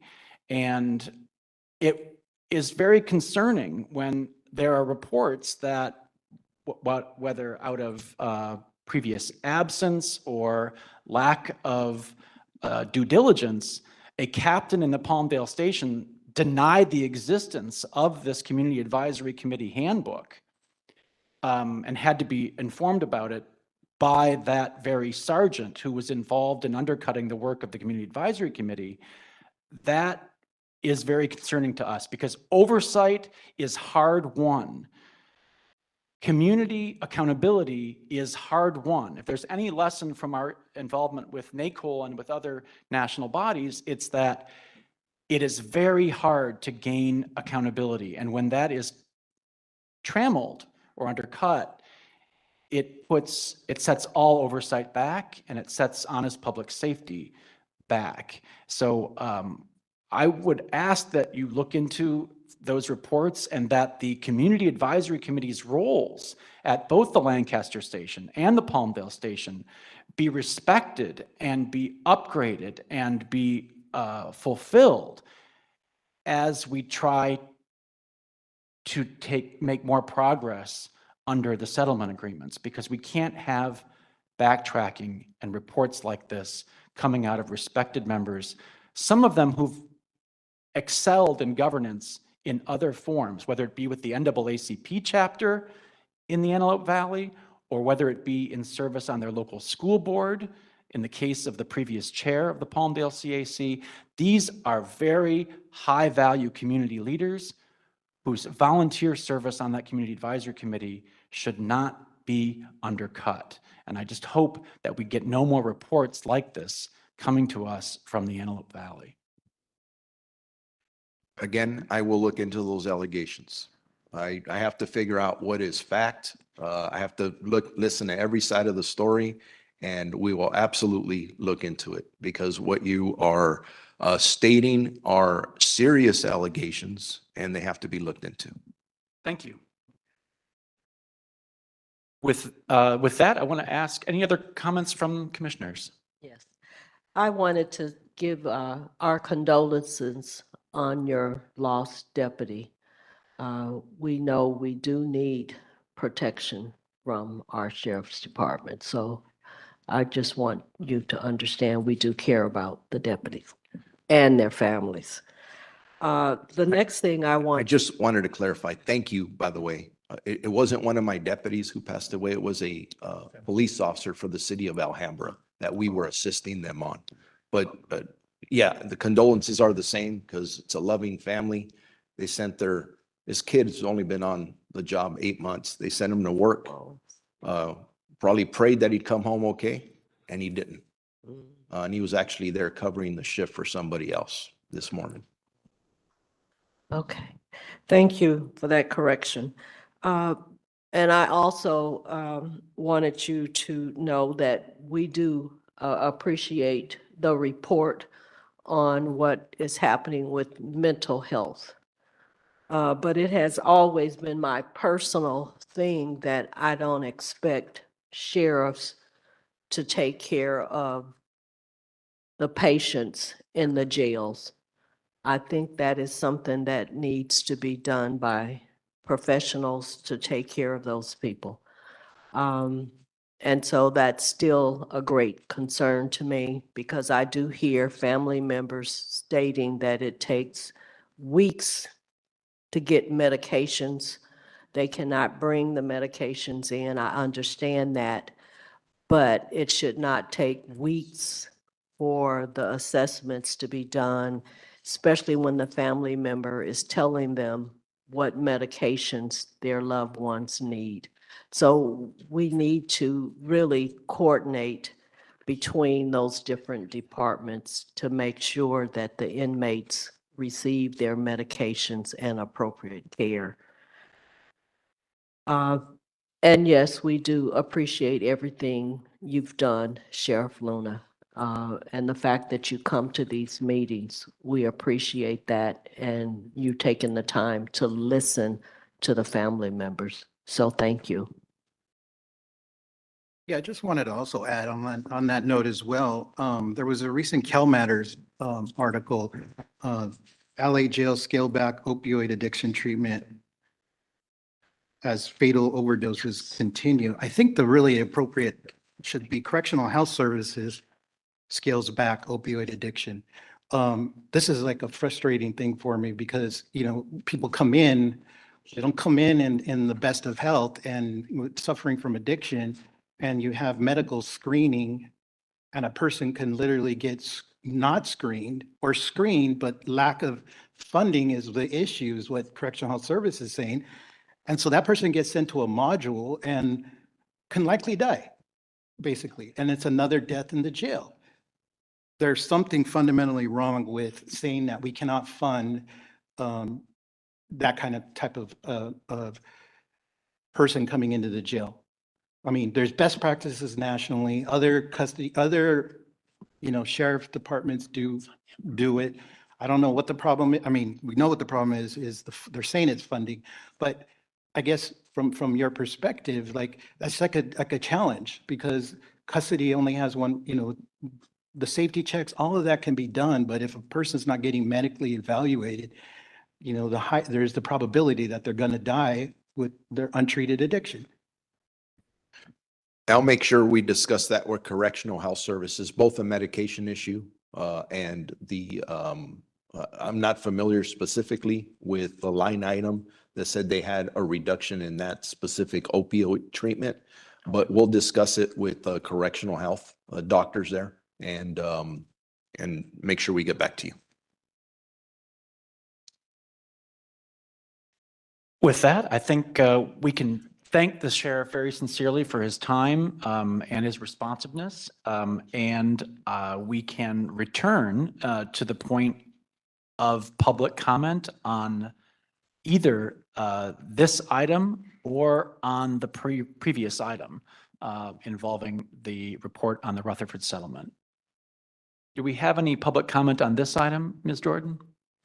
Yes, we do have public comment on the previous item and on this item. Let's take this item first and we can return then to the Rutherford settlement, Yes. taking advantage of the sheriff's presence with us while we might still have it. Thank you. In person on this item, we have Eric Miller. If we can get Eric Miller to take the podium.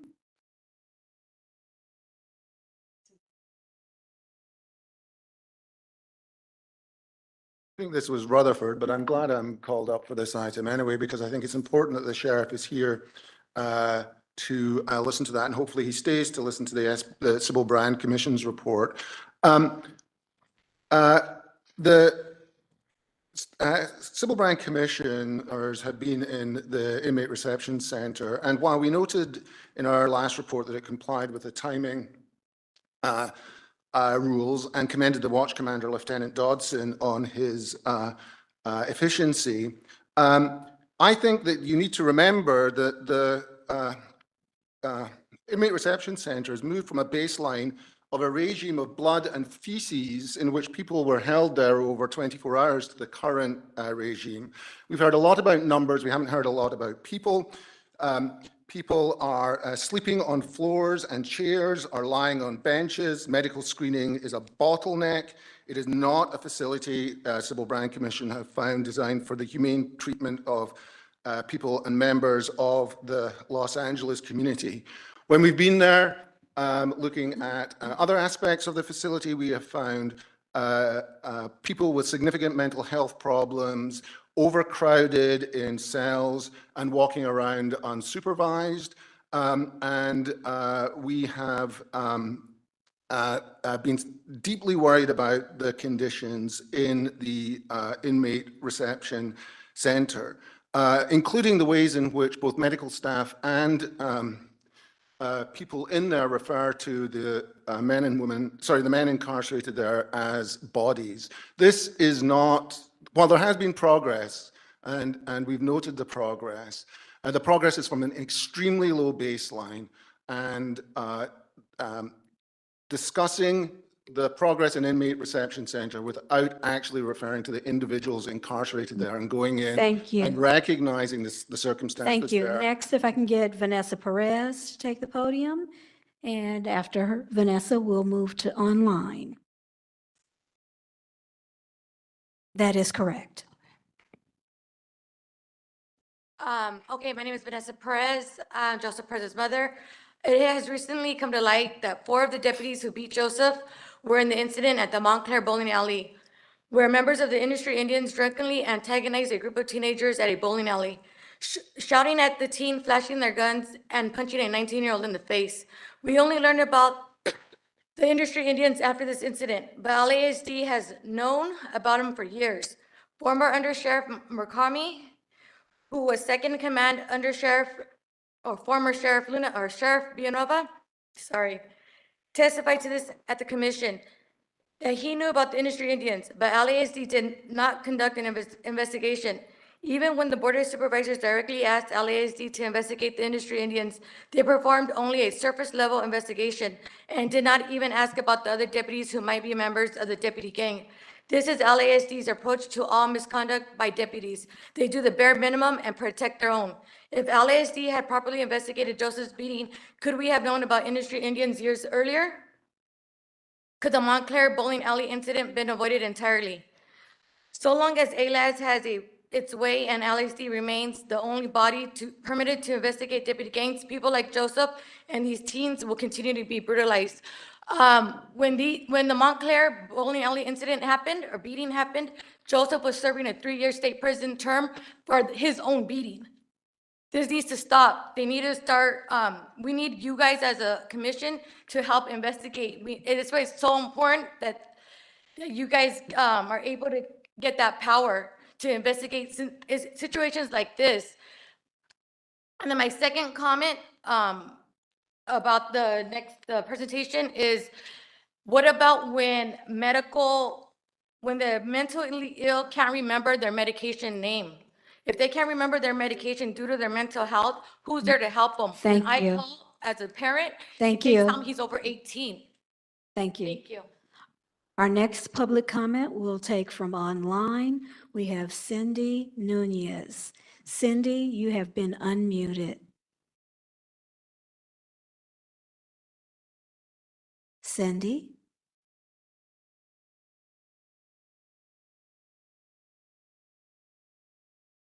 Cindy? Hello? Yes, we can hear you. Okay, good morning. This is Cindy Nunez, the sister of Francisco Nunez. So today we heard the sheriff providing a status on his policy changes, custody challenges, the crime statistics, the meet income FERS, which is all great. But behind every of these policies and these policy updates, there are real families who are still experiencing this very harm that these policies are supposed to prevent in the first place. He stated publicly that deputy gangs would not be tolerated, the transparency would be standard, and the reform was underway, right? But in reality, impacted families like mine are continuing to see something very, very different. We see the delays in investigations, the stonewalling with the Public Records Act request. We see the records withheld or extended without legitimate reason. And we see deputies involved still in serious incidents continuing on duty while families like us fight for the basic truth. So today I ask the sheriff very directly, when you report on policy implementation, where's accountability for your deputies, the captains tied to the deputies operating as gangs inside your station, specifically Lancaster and Palmdale? The policies are literally meaningless without this kind of enforcement. But second, when you report on significant incidents, where's the transparency for families? Seeking answers about the deaths, the use of force, the misconduct involving our loved ones. Families like mine deserve the truth without any obstruction that you guys truly prevent. When you present crime statistics and these meet and defer updates, how are you ensuring that internal culture? Not just the numbers, and not just the numbers that are being addressed. Deputy gangs distort the data. They destroy the public trust, and they continue to endanger our communities and our families. And respectfully, Sheriff Luna, I have this request for you. In your next update, include the voices of the impacted families. Invite us. Perhaps I can show you the footage and evidence that Thank I you. have. Thank you. Our next public comment will be from Anthony Arenas. Anthony, you have been unmuted. Anthony?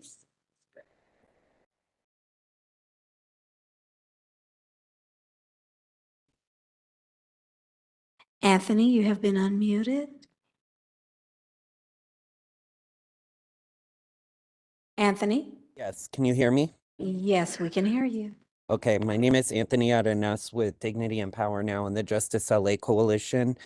And I want to reiterate what Vanessa said earlier first, that these 4 deputies who beat her son, Joseph Perez, were also in the incident at the Montclair bowling alley, where members of the industry Indians drunkenly antagonized a group of teenagers at a bowling alley, shouting at teens, flashing their guns, and punching a 19-year-old in the face.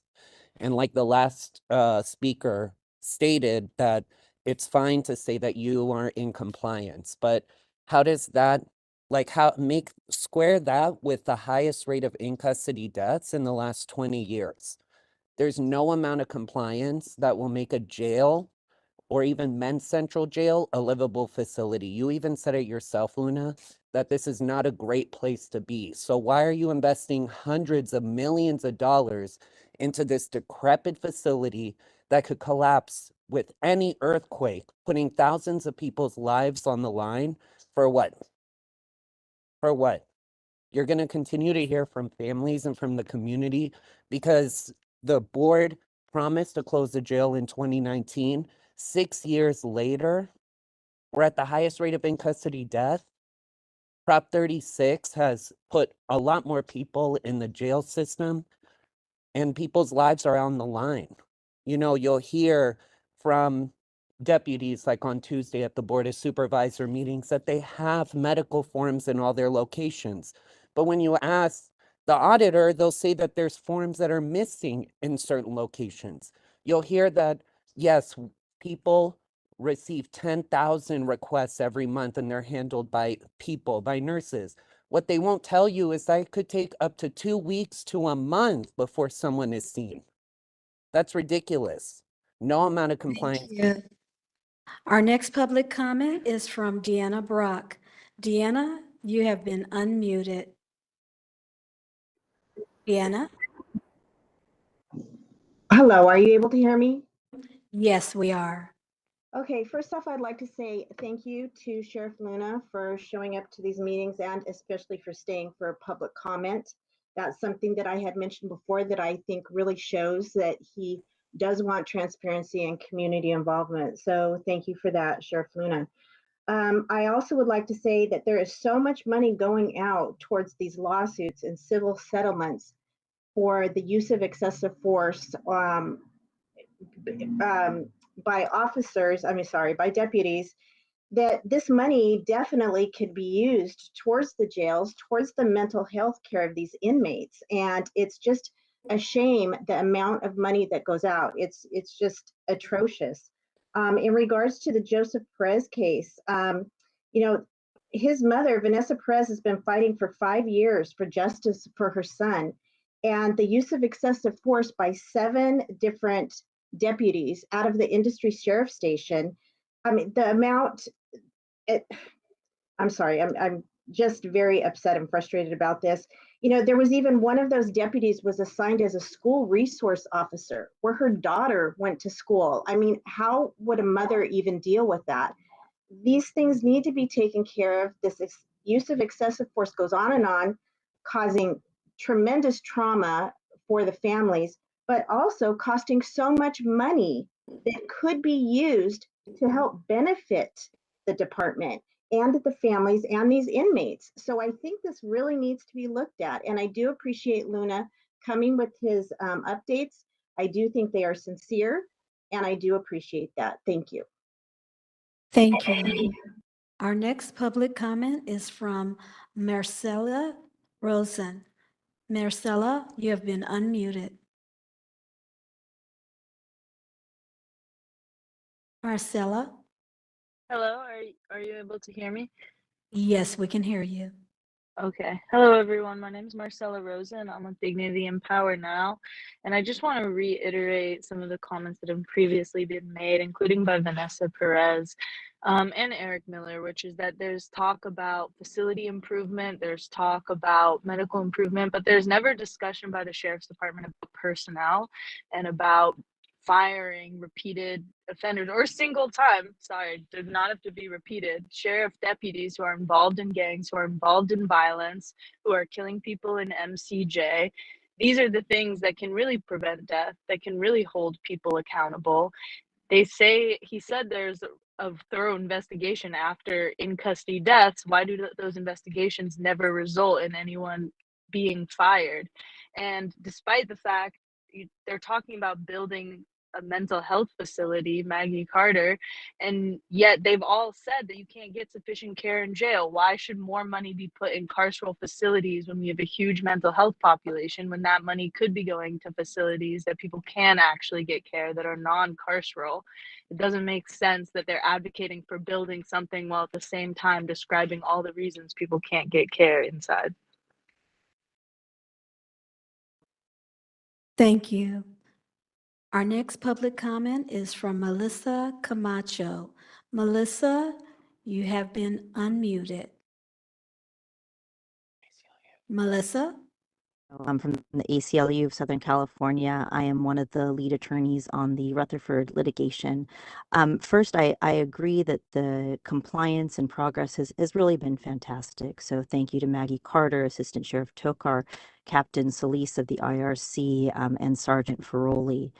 Where we differ is kind of what to do as the population numbers go up. What needs to happen is increased funding for diversion, especially for the P2 population. What you can't do is have the county pour $1 billion into a new carceral facility that's going to take years to come up online, when what you can do is successfully divert people out of the system and keep those numbers down. The more we cycle our mental health population through the jail, the sicker they're going to be, and we're going to continue to see both the rise in custody death and a slip in compliance in Rutherford. So I want this commission to think critically about what the future will be for especially people with mental health needs in LA County. Thank you very much.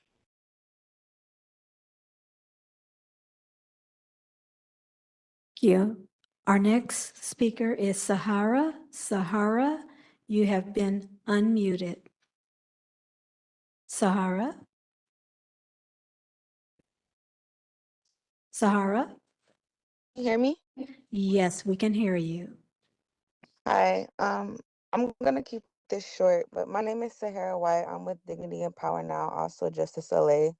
I'm also coming in as a family member. My loved one, Quentin Thomas, was killed inside a Twin Towers Correctional Facility on March 9th of 2018.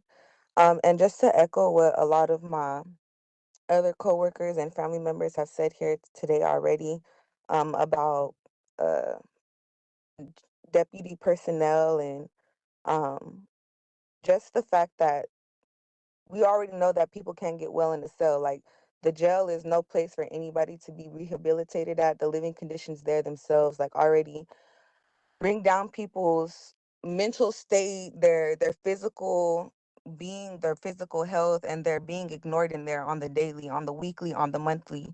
There's no reason that there should be more millions and billions of dollars poured into the jail facility when you have ODR over here short, where that money could be going to community-based cares for family services.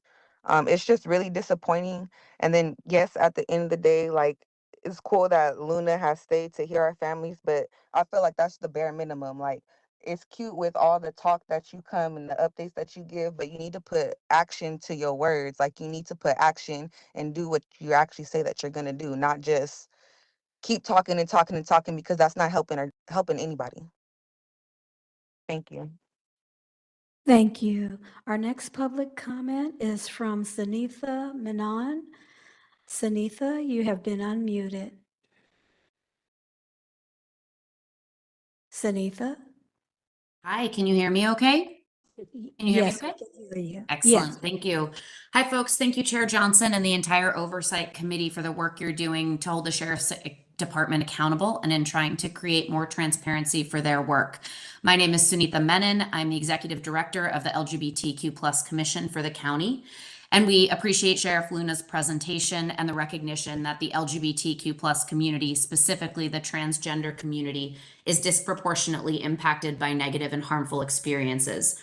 Thank you, Chair Johnson, for recognizing that today is Transgender Day of Remembrance, where we honor and pay respect to transgender people who have lost their lives to violence. Our commission's role in the county is to ensure that we're constantly finding ways to create safety for our community. The commission has identified one of its most critical priorities is safety and security, and we look forward to collaborating with your commission and the Sheriff's Department to push this work forth.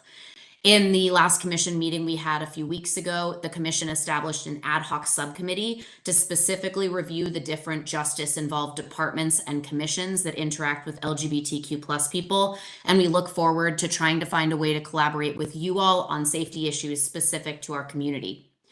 Chair Johnson, we look forward to having you and our chair meet, and I appreciate Executive Director Mosley for all of her work. Thank you all so much, and I appreciate it. Thank you. Our next public comment is from Yusef Miller. Yusef, you have been unmuted.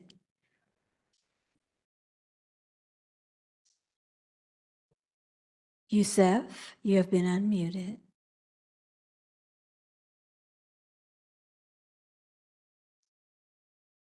Yusef?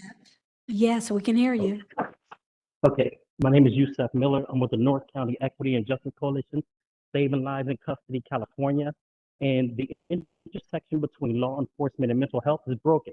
This is why we have such a high distressing rate of about 49% male and over 70% female with mental health conditions in the jail. We cannot arrest our way out of mental health. The badge and the gun is no place for mental health wellness. So this intersection between law enforcement and mental health is costing us lives. We have the 41 in custody deaths this year, the highest in custody death rate in the state. And we need to really look at our intersection with people's loved ones and get more proper staff that deals with these issues, not just law enforcement who is trained.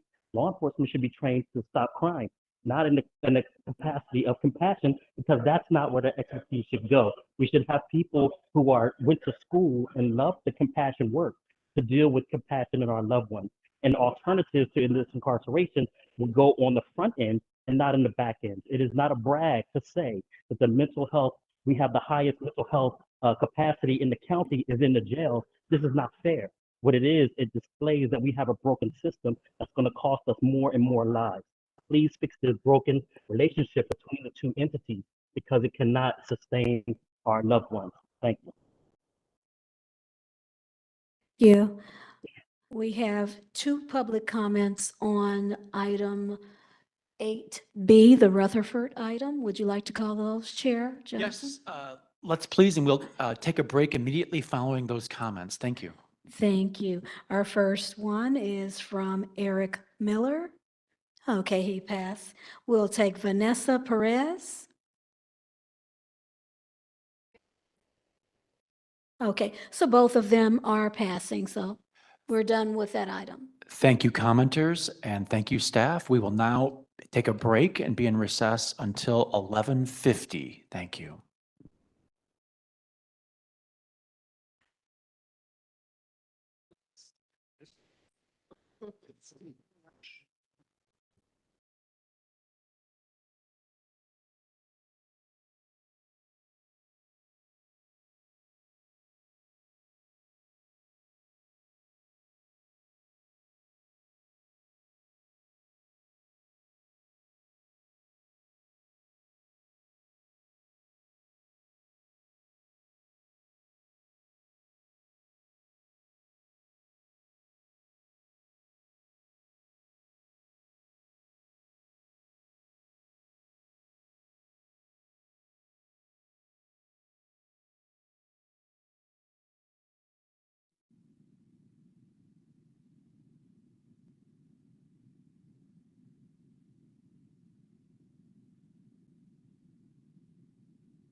All right, we are resumed from recess, and I want to make sure that we are on track.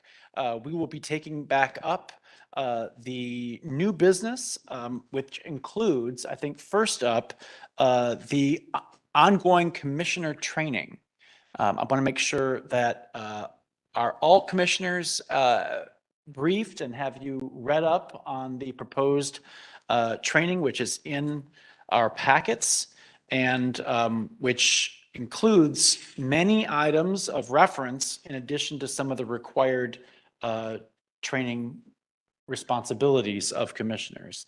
I also just want to note that last year, our executive director, Charmaine Mosley, developed the orientation program for new commissioners, which already has been reviewed and approved. A couple months ago, we gave our executive director feedback on a draft ongoing training program, OTP for short, for commissioners. And based on that feedback, we now have a draft of a program for ongoing training with topics divided by categories. So this draft is before us today. And I just want to ask if there is a motion to approve the ongoing training program for commissioners. So moved. Oh, okay. That's George Newhouse. Is there a second?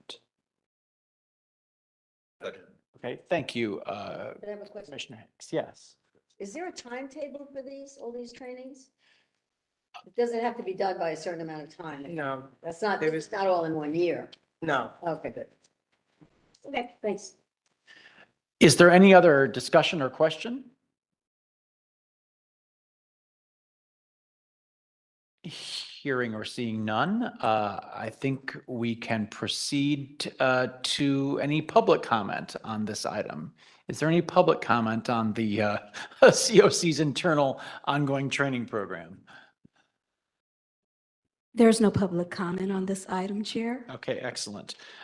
With that, I think we may be able to proceed to a vote. Can we call the roll, please? Noting that we have, I believe we have 7 of our 8 commissioners here with us. Please proceed. Yes, we'll call the roll on the motion. Co-Vice Chair Callaway. Commissioner Cooper. Co-Vice Chair Garcia. Yes. Commissioner Giggins. Yes. Commissioner Harris.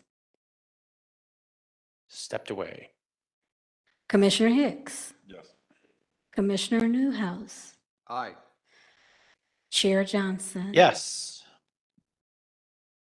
We have 8 and 1 absent, or excuse me, 7 and 1 absent. Excellent. All right, thank you. That motion passes, and I want to commend the executive director on her work on this while juggling many other ongoing hot potatoes. Chair, before we move on, can Yeah. you advise who moved and who seconded this The motion? motion was by Commissioner Newhouse, and the second was by Commissioner Hicks. Thank you. Okay, next up, we have another item of new business, 8D, which is the LASD's virtual deputy program. And we're going to be joined by Palmdale Station Captain Joshua Barden for this presentation. Captain Barden, welcome back for a duly arranged meeting of the commission. And thank you for coming back after the presentation in October. Thank you for having me. Appreciate you having me here. Good morning, everyone. I believe we have a PowerPoint as well. Can you maybe be a little closer to the microphone? I think we're having. Absolutely. So my name is Joshua Barton. I'm the operations captain at Palmdale Station. As you know from my last meeting, we have 2 captains there. I'm in charge of the patrol side of things, dealing with the community and the public for the most part. So one of the things we've invented or created is what we call virtual deputy, and it's something we're expanding to other stations in the sheriff's department. Virtual deputy was basically born out of complaints from the public about response times. And nowadays, 21st century policing, we wanted to have some 21st century solutions. One of those is using technology. And some of the stuff you'll see in this presentation that I have for you is what we're doing for virtual deputy. We've basically created what I would refer to as like a telehealth for calls for service for deputy sheriffs in which we don't have to physically respond to get a call for service, and we free up the deputies to be more visible and engage with the public. Meanwhile, saving some time and money and resources for us on our other end for basically non-priority, non-emergent types calls for service. So if you could just move to the next slide, please. So virtual deputy is an appointment-based system. We use all the Microsoft Suite applications. We use Power Automate, Bookings, Microsoft Forms. It's basically a virtual meeting. So the process entails you go to our website. There's a link on our website for not only English, but also Spanish-speaking virtual deputy now. You answer a series of questions. Once you've answered those questions, you're able to put your name, information, and email in there, as well as an explanation of what you're trying to get a hold of us for. You submit the information, you get an invite back to you to our booking calendar in which deputies are plotting out dates and times that they're available to talk to you. You book your date and time, and the date and time you speak to us virtually via Teams, which everyone has access to. The meeting is actually recorded and uploaded just like a meeting in the public with a body-worn camera. We also have the ability to have secure evidence submission through evidence.com, in which we can send you an email or a text with a link to be able to upload things like videos and photos. Next slide, please. The most common reports, and obviously we have the sheriff's online reporting system as well, but I will tell you there's downfalls to that as well. It's not personable. You're not having the engagement. You're not having a conversation. A lot of our community members would rather speak to a deputy and vet out the process with a deputy versus the standardized black and white form and just putting information and prompts in there. The types of calls we're getting so far have been identity theft, burglaries, theft from vehicle, and vandalism. Basically, what we call it is a whodunit. It's a non-workable type call in which we don't have very much suspect information. Nobody's getting harmed. Nobody's getting hurt. It's something that can be pushed back a couple of days, in which I think it shows a lot of convenience too. You're no longer having to wait a couple hours for a deputy to show up to your house. You know the date and time and when you're going to be able to talk to somebody. Next slide, please. Long-term vision for this is to integrate it with our centralized dispatch and our new CAD system.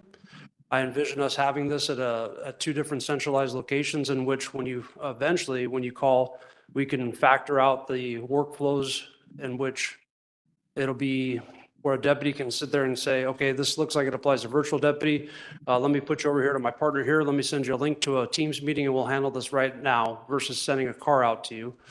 It alleviates a lot of the strain on the field. As you know, we do have a staffing issue right now in the department.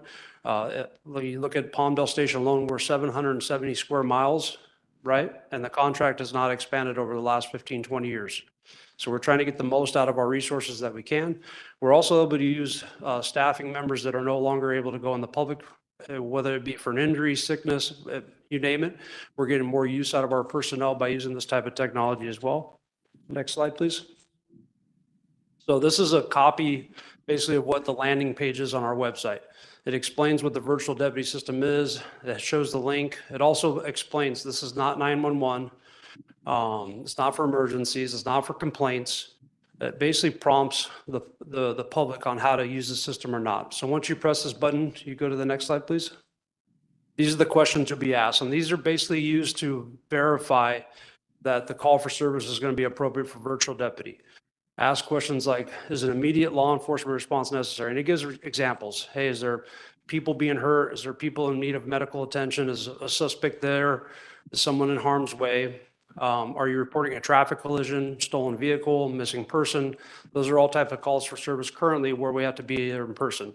We're working on ways right now for stolen vehicles to be done virtually via a DocuSign program, but that'll be the next iteration of our virtual deputy program.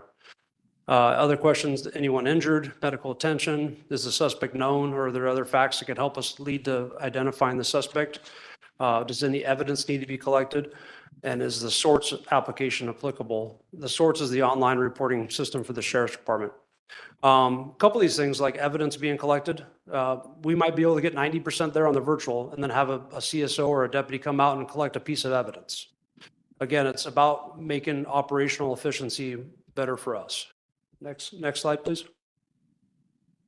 So on the back end, we built it out with Power Automate to send all supervisors at the station this email. And basically it tells them, hey, we got a new input for the virtual deputy system, and this is what they're talking about. This is a prompt for us on the back end to verify somebody's not in harm's way, and then we're not missing out on a call for service in which immediate response was needed. Next slide, please. This is a screenshot of the booking that you'll be able to see from the customer side of it in the public. You'll be able to click on dates. I think we put our dates out about 30 days in advance to make sure we have enough time slots to be able to use. So basically you go on there, pick a date, pick a time, just like any other type of booking system. This is Microsoft Bookings. Next slide, please. And this is on our side showing what the deputies see on their end, basically looking at their daily caseload of being able to talk to the folks in the community. Next slide, please. Okay, so this last one is going to be the video the Sheriff's Department put on. Obviously, I'm a salaried employee of the Sheriff's Department, but I'm by no means a paid actor. So if you take a minute or two to watch this video for me. Palmdale Station's virtual deputy program allows you to schedule a future meeting with the deputy sheriff virtually to report certain crimes or ask law enforcement related questions. It is not intended for incidents requiring an immediate response from law enforcement or to file a complaint. To use the virtual deputy program, visit Palmdale Station's website at lasd.org/Palmdale and click on the virtual deputy button or link. Links to the program are also available via QR code flyers in our station lobby and on our social media platforms. After clicking the link, you'll be asked to answer a series of short questions with a yes or no to ensure the virtual deputy program is appropriate. If all questions are answered no, you will be asked to submit your email and reason for the request. Otherwise, you will not be able to submit a request and will be instructed to contact Palmdale Station or dial 911. Once you've submitted your contact information, you'll automatically receive an email booking link to schedule your meeting with a deputy sheriff live via Microsoft Teams. Please be sure to check your clutter or spam folders for the booking email, as well as download and register for a Microsoft Teams account, which is free of charge. Access the booking link, schedule your appointment, and a deputy sheriff will be ready to serve you on that date and time. This service is currently only available to community members within Palmdale Station's jurisdiction, but will be expanding to other patrol stations in the near future. The virtual deputy program is offered to alleviate delayed response times, provide a more efficient service, and to ensure law enforcement resources are readily available for priority and emergent calls for service. So I ran a couple facts before I got here. So Palmdale Station, we've had this in place since about a year ago. It really took a hold in January when our CAD system went down and during the fire responses as well. Since then, we've had about 1,000 submissions to Palmdale Station via the virtual deputy system this year. We've taken approximately 400 reports via the system as well, in which those 400 instances which a deputy didn't have to go out to the field to take the report. We estimate around $25,000 in cost savings based just on the time spent driving to the location from the station and the fuel and wear and tear on a vehicle. I believe the value is actually even more in there, the fact that you're getting use out of employees that sometimes would not be in the field, and it's not taken from the actual service time in the field as well. We now have this at 9 stations. Those stations are starting to develop their program. Obviously, it's going to take a little time to get the traction. It's also a cultural shift for us as a law enforcement as a whole. You know, not just for us, but also the community. The community is used to asking for a deputy and getting a deputy there. So it takes time and recognition on our part where we see the call as appropriate and make sure we have them hopefully go to the virtual deputy system as well to use it and be more convenient. So that ends my presentation. I'm open for questions.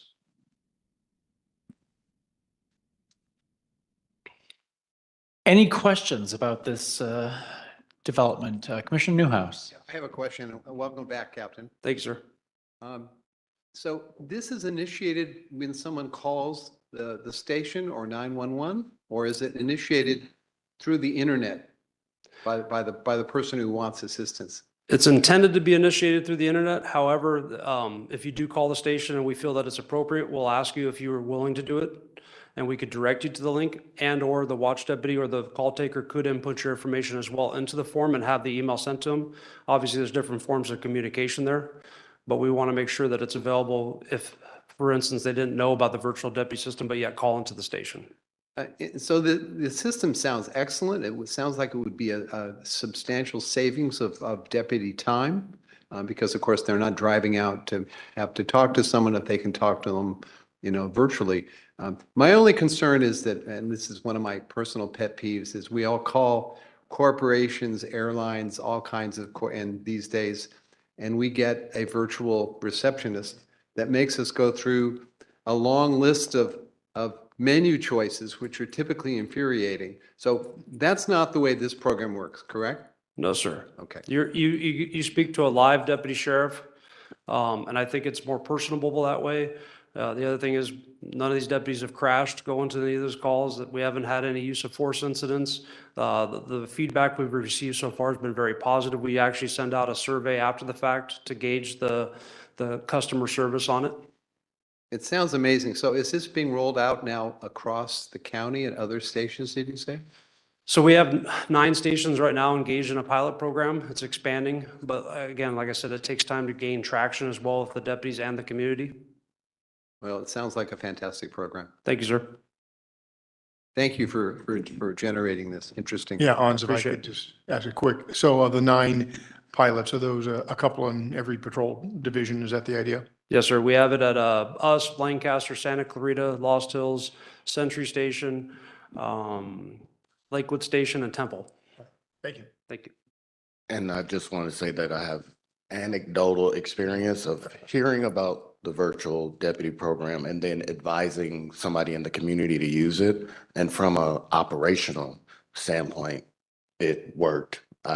They put the request in, the deputy came out. So it works. Yeah, it works.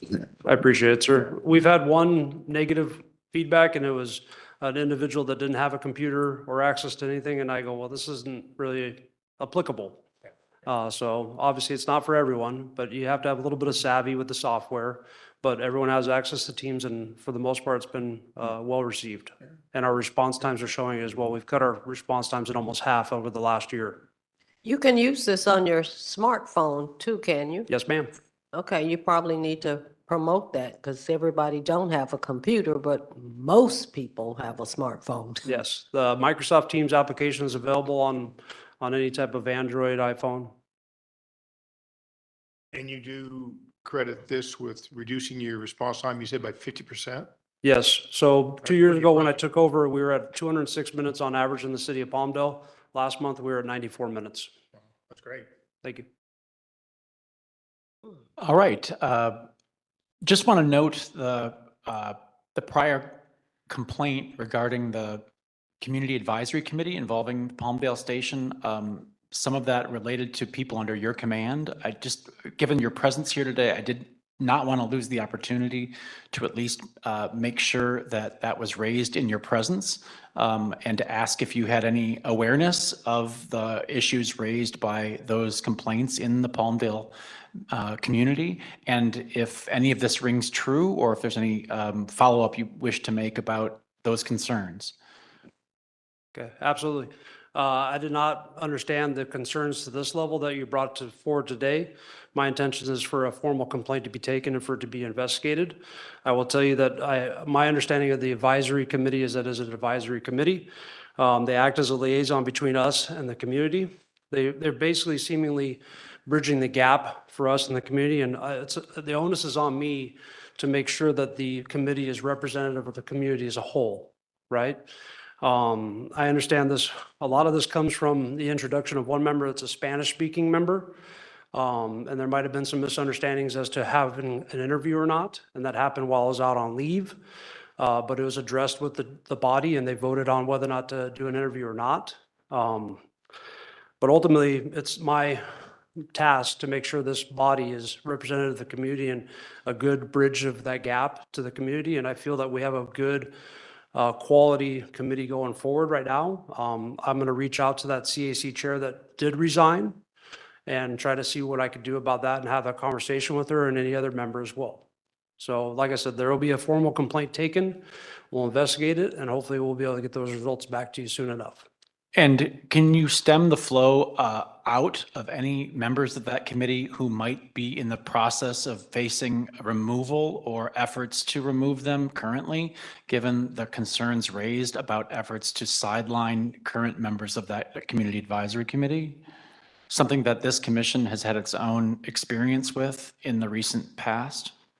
I understand your concerns. I will tell you that I have not removed anyone. We did receive a couple resignations earlier, but I'll be honest with you, it's for the lack of a better term, it's sometimes a thankless position sometimes, and we've had resignations in the past. I feel that, we go to some of these community events and, not so many people show up sometimes, and I feel that probably is a sense of frustration for some of these community members that are invested in the community and want to be part of the CAC. We've had other people that have resigned that have been on the CAC for 10, 15 years, and I think it just kind of came their time that they wanted to leave.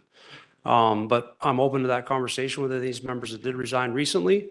To be honest with you, I think when it comes down to the facts, will show that this ended up being part of it, some relationships type stuff, some interpersonal type stuff. And ultimately, these folks made a decision to resign. So we'll take the complaint, we'll look into it. We'll make sure everything's done the correct way. The other thing I was going to tell you is, I know you had a handbook there, but I'll be honest with you, that is a draft handbook that the Office of Constitutional Policing is putting together. We do have a unit order, but there is no official handbook at this point.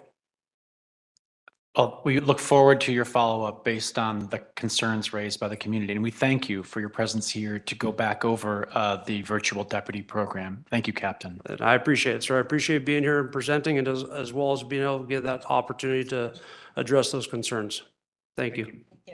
Just Mr. Callaway? for clarification, on the last time when you were here and I asked about the CAC, you said that they had bylaws. Were you talking about the draft, this draft, or are you talking about something else? The draft, yes. Oh, okay. We have a unit order that outlines what the CAC's intention is, the purpose, right? But when it comes to the bylaws, it's something that the CAC itself produced, but it's not a formal document of the Sheriff's Department. It was basically presented by a CAC chair 5 or 6 years ago as somewhat of an outline for them to be able to run their committee meetings, right? If you look at our unit order versus our draft policy book, ultimately it's me that's responsible for the composition of the chair of the committee, as well as the appointments of folks on the committee after an interview. Copy. Well, we may invite you back to have a further conversation about shared governance and the importance of shared governance. Absolutely. In oversight. I'm not hearing a great deal of understanding about shared governance here, but I do look forward to further conversation about this, and I do look forward to having some stability and having members of that community advisory committee not be removed who are facing questions or who are facing efforts, even by people in your command staff, to remove them. So just know that we are watching and we have concerns, and we hope that shared governance can be upheld in the workings of that community advisory committee. Understandable, sir. And like I said last time, open door. I believe Mr. Callaway is going to be at our next one. We're in a little bit of a transition with the chair stepping down. We elected a new chair, Ms. Danielle Heller. Looking forward to working with her and the rest of the body. And I believe we're going to be adding a few more members here in the next couple of weeks. All right, thank you. Thank you. You have a good day. Thanks. With that, our next item of new business involves. Excuse me, Chair, Yeah. we have one public Oh, we comment. do? Okay. Well, I look forward to taking that. We have T. Carter, public comment on this item. If you can take the podium, please. Hi, in regards to this item, first I would like to respond to the shared governance comment that you made. When I presented my matter to the panel, I was told that you have no jurisdiction over employees, nor could you inquire. But you're now inquiring about people that may be leaving a division of the Sheriff Department pending an investigation. But when I asked, can you inquire about a doctor who labeled me as schizophrenic and took all of my clothing away, bedding and everything else, you told me you had no governance over that. I asked for you to inquire, just the way you asked the question now. I asked for this panel to ask the jail that, and I was told that could not happen. Also, Assistant Paula Toka, I've contacted her office several times since October of last year to inform her office of what happened to me. And every time I contact her office, they tell me she's unavailable. Every time I see her at the meeting, she tells me, you never told my office what this matter is about. She sees me here every week. I've given the board documentations. I've asked the board panel to give her a copy. So these people that you have here in representation of the Sheriff Department, when I or other members ask you guys to ask questions, you're barred, you can't do things. But then when you feel the need to ask questions from the panel, you ask them. You asking him about someone that was maybe potentially leaving a panel or maybe fired or resigning themselves. But when I asked, is the nurse or doctor still working for the sheriff department under that division that did that to me, the panel told me, oh, we don't inquire. We can't even submit it to the board of supervisors. That we have nothing to do with it. But you're doing what I asked you to do for me. You're doing it for whatever implication or whatever reason for, I guess it's more important. I feel that that's biased. And Paula Toka, she sits here every week and I've asked the board to give her a copy to get a response. If you see her every week, why can't you ask her for a response? The same way you asked him about people who were leaving a panel. I think that's biased by the panel. Thank you. There are no further public comments on this item, Chair. All right, thank you. Let's move on to discussing the Family Assistance Program. We have someone from the Department of Public Health here with us on the Office of Violence Prevention. And I want to make sure that, is it Andrea Welsing? Is that correct? My name is Linda Reyna. Yes, Linda, welcome. It's wonderful to have you here, and I think we are ready to proceed with the discussion of FAP. Good afternoon, everyone. My name is Linda Reyna, licensed clinical social worker, and I am the program lead for the Family Assistance Program. Thank you very much for the opportunity to present today. I want to start out with acknowledging the Commission for its major role in the existence of the Family Assistance Program. Your recommendations to the Board of Supervisors set the stage for the establishment of the Family Assistance Program, and we thank you for that.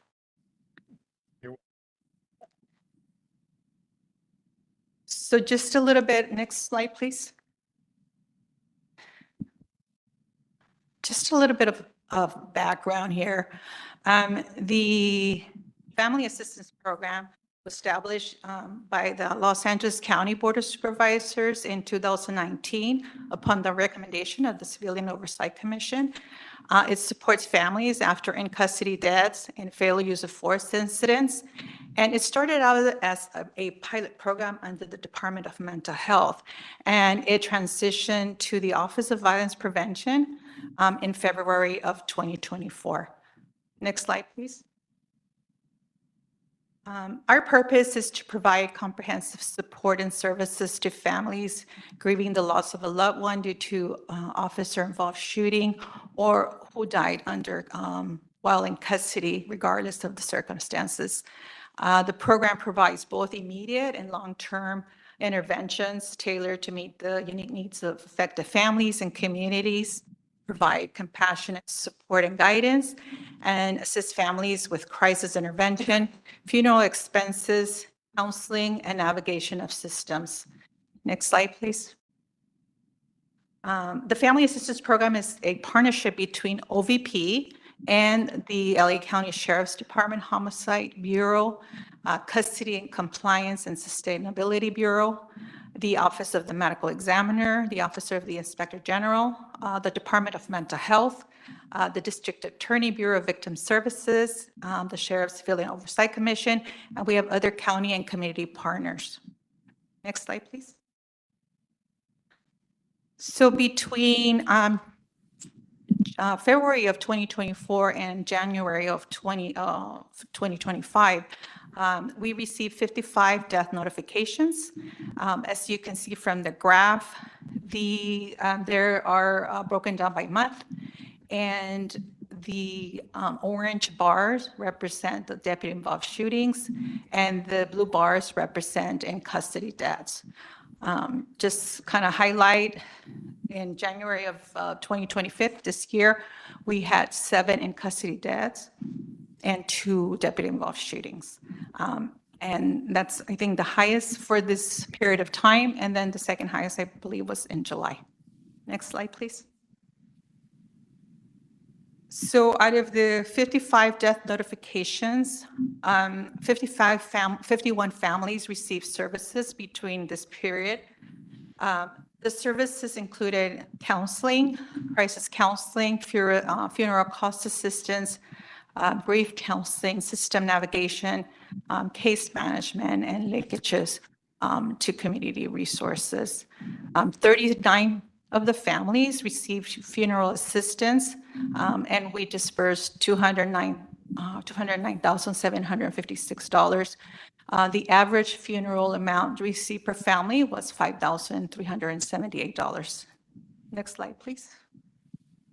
So this is a graph of the services that we provided to the descendants' families from February 2024 until January 2025. As you can see, we provided crisis response to 51 families, grief counseling to 27 families, funeral cost assistance, 39 families, 3 other type of counseling, advocacy and system navigation to 15 families, and then 8 families received linkages and referrals to outside resources. Next, please. So these are the demographics of the descendants. We have 53 of the descendants were Hispanic, Latino, 20% were white, and 27% were Black, African American.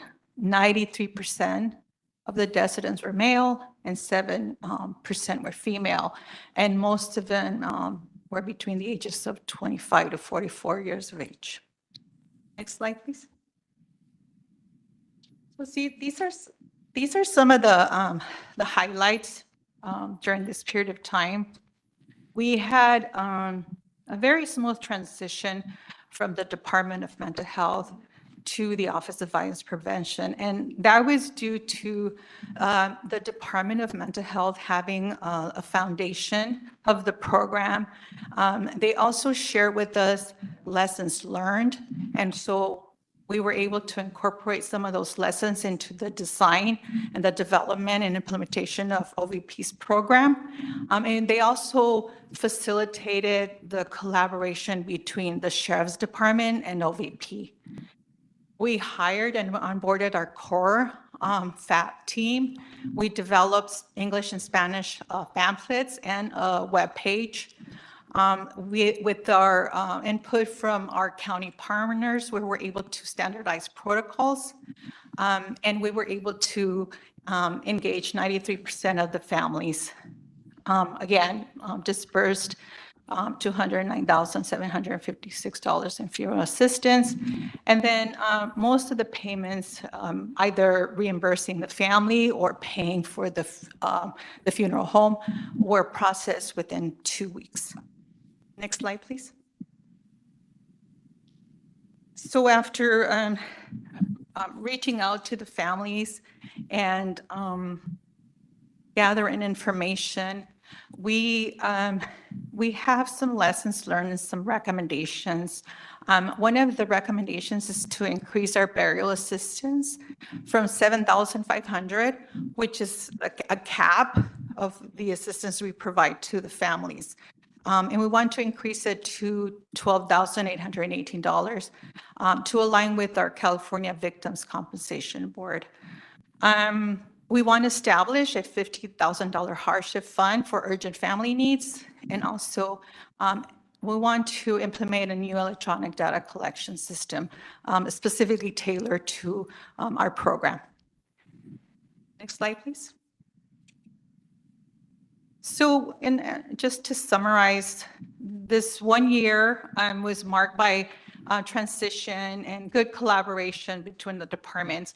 And I believe that very good progress in terms of reaching out to the families. We're able to reach out to 93% of those families and offer some support. And then in terms of the next steps, of course, we want to continue our commitment to compassionate, timely and comprehensive support to the families.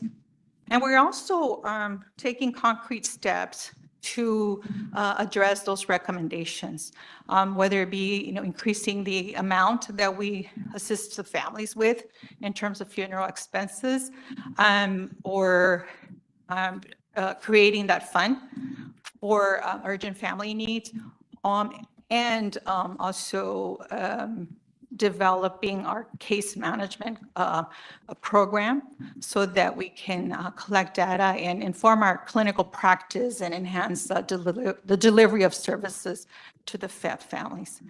Next slide, please. This is our contact information if anybody wants to reach out for any further information or you have any questions about our program. I also want to refer you to our OVP FAB website where you will be able to find the full annual report. And with that, thank you so much for having me. Wait, don't go. Yes, please come back. And thank you for the update. I want to ask Commissioner Giggins. I'm so pleased that this transition happened so well. And I want to invoke the name of Miriam Brown, who this commission worked with very closely with Miriam Brown from Department of Mental Health.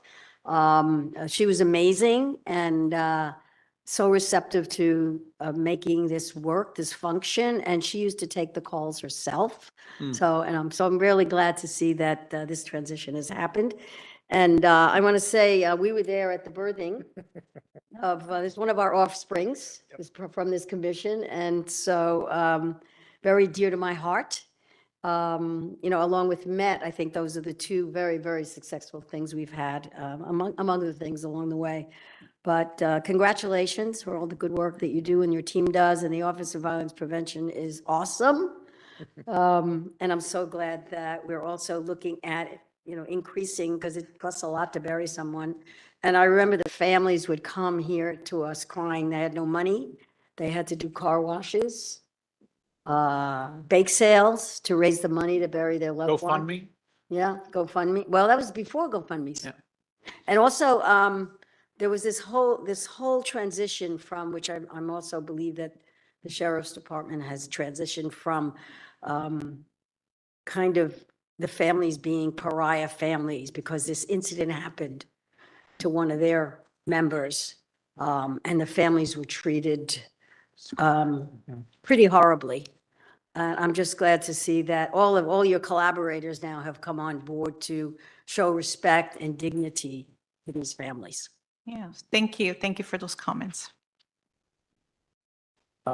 Commissioner Hicks. Thank you for your report as well. So question, can the impacted families qualify for both the VCB and the family assistance? Most of the families don't qualify for the victims of crime, particularly if they were involved in a crime. So that's not an issue. But we really, when the family comes to us and we get those are our clients, it doesn't matter to us whether they're eligible or not. Like we support the family with whatever they need, regardless. Yes. Yeah, I just want to clarify, it's not because the families were involved. Right, I'm sorry. It's because there's an incident of the death of that person at the, in terms of encounter with law enforcement, they obviously they don't recognize that. We tried to change that, but we have not been able to yet. Yes, thank you. It's due to the decedent's, yes, history, yes. All right, thank you very much. And just know that we are receptive to having you back for further updates, or if there are questions or problems that come up where you might need our support or to spotlight the issue, please come back and let the department head, Ms. Welsing, know how grateful we are for your presence here today and to look forward to her presence back before us whenever needed.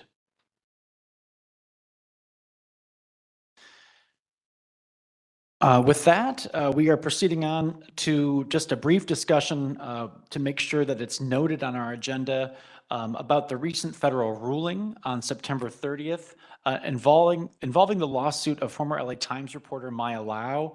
This involves the LASD, and it has important implications for the respect and consequences for mistreatment of journalists here in LA County.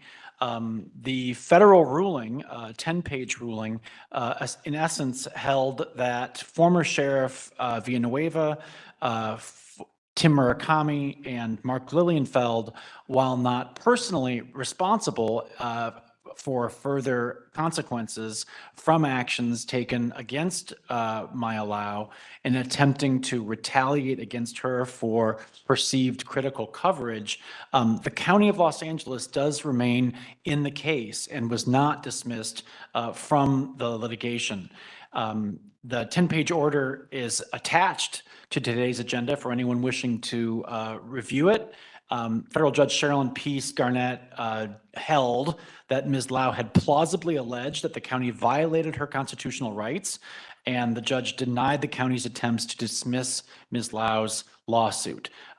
With journalists and sources increasingly endangered by retaliatory and intimidating conduct by government players and entities, this ruling is an important message in respect and protection of press freedom.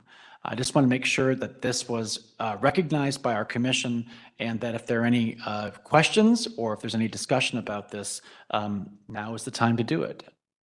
Any remarks by any other commissioners? And I want to thank Commissioner Garcia for his ongoing work with our ad hoc committee in fulfillment of the supervisor's request or direction of this body to formulate some policies about how LASD respects the press freedom of all Angelenos going forward. And I do have a comment, Yeah. Chair. So I have followed this case very closely. The good news is we literally have a new sheriff, so there's no reason to believe that the policy that was implemented by Sheriff Villanueva to harass, intimidate a Los Angeles Times reporter whose reporting was critical of the LASD, which of course is not only the right of a reporter, but indeed, one would argue, an obligation, because criticism of our public institutions, frankly, is what we do. Should be respected. It was not respected under the former sheriff. She brought this lawsuit. I read the opinion. It was a summary judgment motion granted by the judge against the three individuals, which is too bad in a way, because it only leaves the county responsible for the past sheriff's policies. And the ruling depends upon something called qualified immunity, which this is not, I'm not lecturing you all on the law, so I'll make it very short. Unfortunately, I don't think that particular ruling applies because qualified immunity protects an individual, and by the way, including sheriff's deputies who are in the pursuit of their duties if they commit a constitutional violation, but in good faith believe that they're acting lawfully, and a court later were to determine that it was unlawful, they could receive qualified immunity, which will allow them to get out of the lawsuit. It's questionable whether that applies in this case, because and I've read the complaint, and all it is a complaint at this point, but if Maya Lau's complaint allegations are true, she was, without reason, without justifiable reason, it should be of concern to this committee and commission. She was attacked subject to a criminal investigation, and we all seeing what's going on a national scope, vindictive prosecutions and vindictive investigations by law enforcement agencies is something that should concern all of us. And needless to say, concern Ms. Lau, who alleges basically that her career as a reporter with the Los Angeles Times was truncated because of this unfair investigation by the past sheriff. I don't think there's anything, Mr. Chair, for us to do at this point, because clearly whatever occurred under the prior sheriff, different policies, different sheriff. In fact, we have members of this commission who know well the vindictiveness of the prior sheriff. without further, I just want to make a point that it's an unfortunate decision on two respects. First, the county is potentially liable for acts of a prior sheriff and official who acted unlawfully, allegedly. And third, the individuals who were directly responsible for that conduct have now been dismissed from the lawsuit, which I think is regrettable. And with that, those are my comments. Thank you, Commissioner. Any public comments on this, Tracy? There are no public comments on item number 8F, and there were also no public comments on the previous item 8E. Okay. With that, we can proceed to item 9A, which is just a brief chair's report that I'll give regarding chiefly the enactment of AB 847. As folks know, Governor Newsom signed AB 847 on October 6th.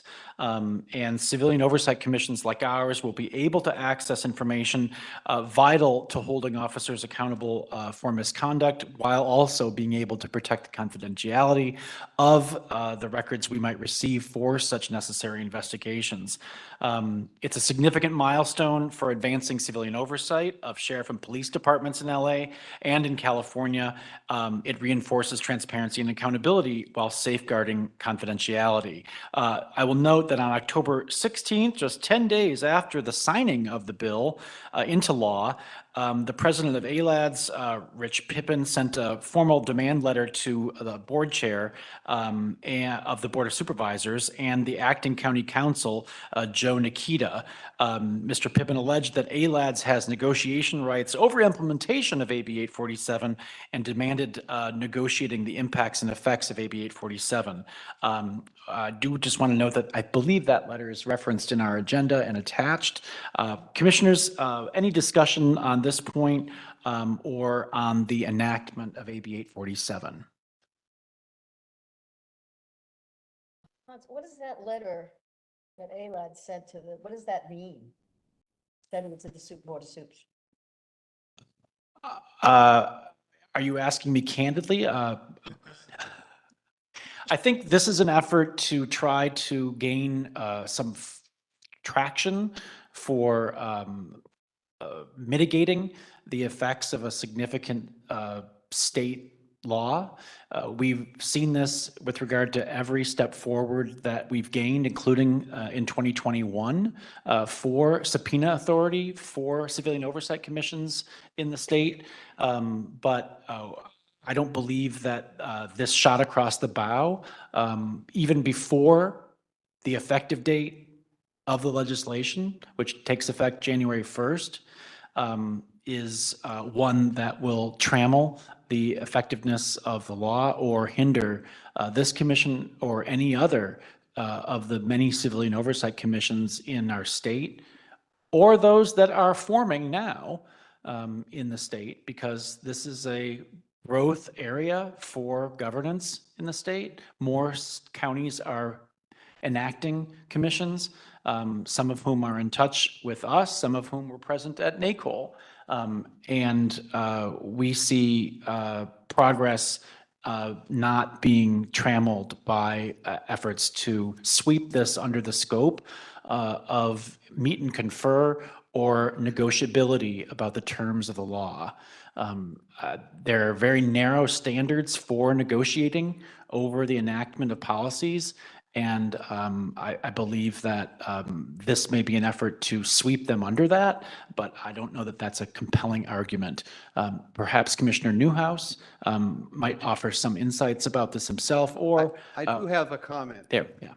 I'll leave it for this group to determine whether it's an insight or a complaint.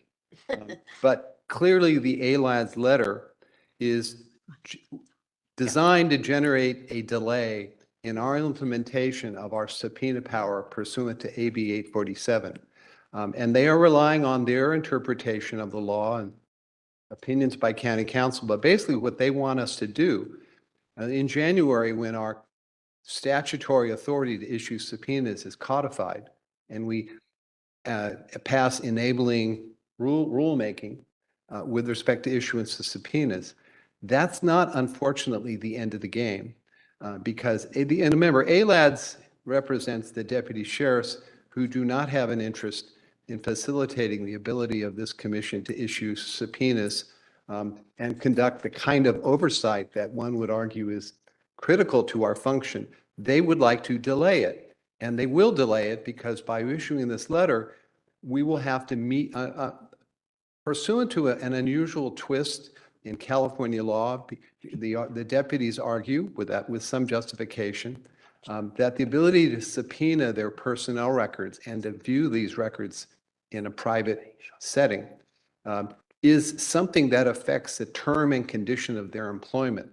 And under their collective bargaining agreement with the county and state law, that requires us to meet with ALADS and the county council and negotiate on the terms and conditions that we will be issuing these subpoenas.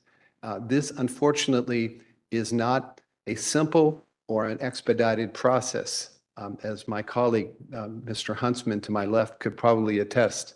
It could take months, it could take years, because of course it can be followed up with, and this of course is the nature of life in this society that we now live, litigation. It will go into the courts, and the courts could have appeals. So I'm regretfully not as optimistic as the chair is. I hope I'm wrong, and I hope that Chair Johnson is correct, and this is the beginning of what will be a fundamental change in our function, the ability to subpoena documents, and necessary for us to conduct our mandatory oversight review. But I believe that it will be subject to challenges by ALADS and potentially challenges in the court, which is regrettable because it could very much hinder, if not impede completely, our ability to subpoena these records. And with that, those are my comments. Thank you, Commissioner. With that, I'm going to take out of order another report because I want to make sure that we get this in. We have 3 other brief updates, many of which are affected by AB 847, which may be mooted in some case or in part or in whole by AB 847's enactment. But I want to recognize the Executive Director for her brief report before we also get a brief report from the Inspector General, who's been patient with us here today, awaiting his remarks. Inspector General has nothing to add, so you can forget about that one and just do the Executive Director. All right, thank you, Max. Okay, so I'm going to try to make this kind of fast. Thank you, Chair Johnson, for recognizing this important update. So the first one is the county mandatory trainings and the email accounts. I know commissioners have been struggling for some time trying to get access to county emails and also the trainings. And I appreciate, all the time that commissioners have actually spent trying to do that, going down to HOA, et cetera. So we have 5 commissioners who have gained access, I believe. So if you haven't and still need help, please let me know as soon as possible. 6. Make that 6. 6? Yes. Okay, perfect. Also Chair Johnson. Excellent. That makes me smile. So that, and then also commission trainings. Thank you so much for approving the ongoing training program. It will be helpful in guiding us over the next several months as far as identifying those topics to put on the agenda, whether for our commission meetings and also for virtual conferences. So thank you so much, commissioners, for doing this. Also, we held a training earlier this week on deputy-involved shootings, hit, non-hit cases where we had guest speakers from LASD, the medical examiner's office, and also the DA's office. And there was also an opportunity for public comment. So we also thank the public for attending that virtual training also of our commissioners. And we are open also to hearing from commissioners who were able to attend that training. We also received an invite from the medical examiner's office to attend, to actually visit the medical examiner's office. So that's upcoming as far as scheduling goes. And also upcoming trainings, and due to the numerous changes in the Brown Act this year, we will add space on our December or January meeting agenda for County Council to provide an update on the changes to the Brown Act. There were numerous changes. I just wanted to mention that. So it's important for our commissioners to actually know what changes occurred. And then also there's going to be a Commissioner Networking Summit on February 12th, and that's going to be hosted by the Executive Office that will also involve the Brown Act, as well as roundtable discussions, onboarding, chairing the commission, and also some of the mandatory trainings. And also community engagement in your folders, we decided to draft a list of our community engagement activities. There's just so many to go over in this time, so I thought it would be easy just to provide a list. Those trainings will be available to the public as well. And then lastly, as far as staffing goes, we are working on filling the vacancy for the senior staff analyst position that was vacated last year. So that's as far as staffing goes. And then also, as far as the budget goes, there is a shortage of $1.5 million in the previous curtailment. So the executive officer is also looking at assessing from different commissions and departments an additional curtailment to cover the $1.5 million. I believe he contributed 2.6 million and then was able to collect from various departments and commissions 1.5. So there is a shortage of 1.5 still. So I think that completes my update. I tried to do it as fast as possible, and also happy Thanksgiving if I don't get a chance to say that afterwards. Thank you. Thank you, Charmaine. Is there any public comment on the executive director's report? Yeah, yes, we have 3 in person and 1 online. Okay, just recognizing this may make us blow past our intended 1 p.m. Adjournment. Please, let's proceed. We do not want to squelch the voice of the public. Is that going to be 2 minutes or 1 minute? Let's do 1 minute if we can, please. Thank you. Our first public comment will be from Vanessa Perez. And if we can have Allie Rubenfield take the line behind her, and T. Carter take the line behind her. Thank you. The passing of AB 847 brings a new hope for oversight and police transparency. Thank you, commissioners, for advocating for this bill. We look forward to seeing what the commission can do with the access it's needed for so long. However, I am concerned that AB 847 will meet the same fate as Measure R. LASD's deputy gang and clique policies, use of force policies, and the OIG's investigations into deputy gangs, and get trapped in a multi-year long meet and confer process between LASD, law enforcement associations, ALADS, PPOA, and the county. ALADS initiated the meet and confer process only 10 days after Governor Newsom signed AB 847 into law. I urge this commission to proactively ensure the smooth implementation of AB 847 and closely monitor the meet and confer process through monthly report backs by LASD, ERCOM, and County Council. The community has waited long enough for this commission to have the access it needs to carry out. Thank you. Our next public comment is from Allie Rubenfield. Hello, Allie Rubenfeld with the Loyola Anti-Racism Center and Check to the Sheriff Coalition. I appreciate this commission's efforts to shed light on the meet and confer process and Commissioner Newhouse's direct calling out of this issue. ALADS is incredibly threatened by the empowerment of this commission, as evidenced by how quickly they initiated the meet and confer process for AB 847. This is far from the first time law enforcement special interest groups have leveraged the meet and confer process to obstruct oversight in LA County.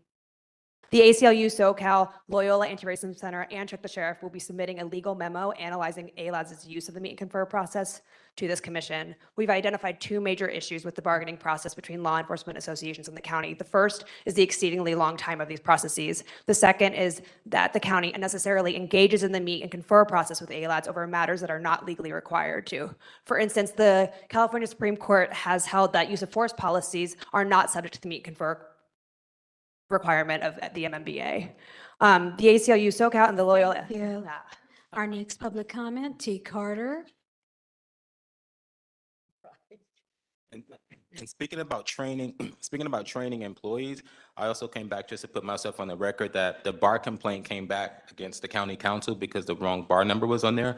So while I'm here today, I would like the director, Mr. Johnson, because I don't want to be look like I'm in a combative situation with county council, to provide the name and exact name and bar number so I could resubmit the complaint form. I was also told by the Bar Association that within the LA County ordinance, that the matter which I presented to this board that was ignored by Assistant Sheriff Tonka and the county council, the employee is still working at LA County Jail who labeled me this way, and nothing has been done. It's going on now a year and a half later that the whole panel, everyone up here gets paid to just come back and simply tell people that they can only do so much. But the county council could have done something regarding the hiring process. So at the end of the meeting, if Mr. Johnson can please give me the exact name and contact, because I don't have a copy of the forms that were submitted with the agenda on it. To get his name, I need to resubmit this Thank you. claim to the Bar Association.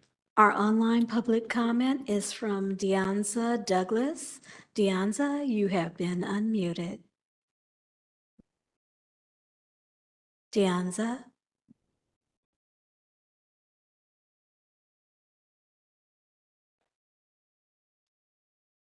Deonza, you have been unmuted. We'll move to our next public comment, the final public comment online. Deanna Brock. Deanna, you have been unmuted. Hi, this is Deanna Brock, mother of Emmett Brock. I want to thank the commission for all the work they've done to help pass AB 847, which is so important. I'm so happy that Governor Newsom signed that, but I am also concerned about the roadblocks ahead by the Sheriff's Department. I would also like to say that I am sorry that Sheriff Luna left before all of the public comments. You know, that's so important to me that he stayed for those, and I thought that he had.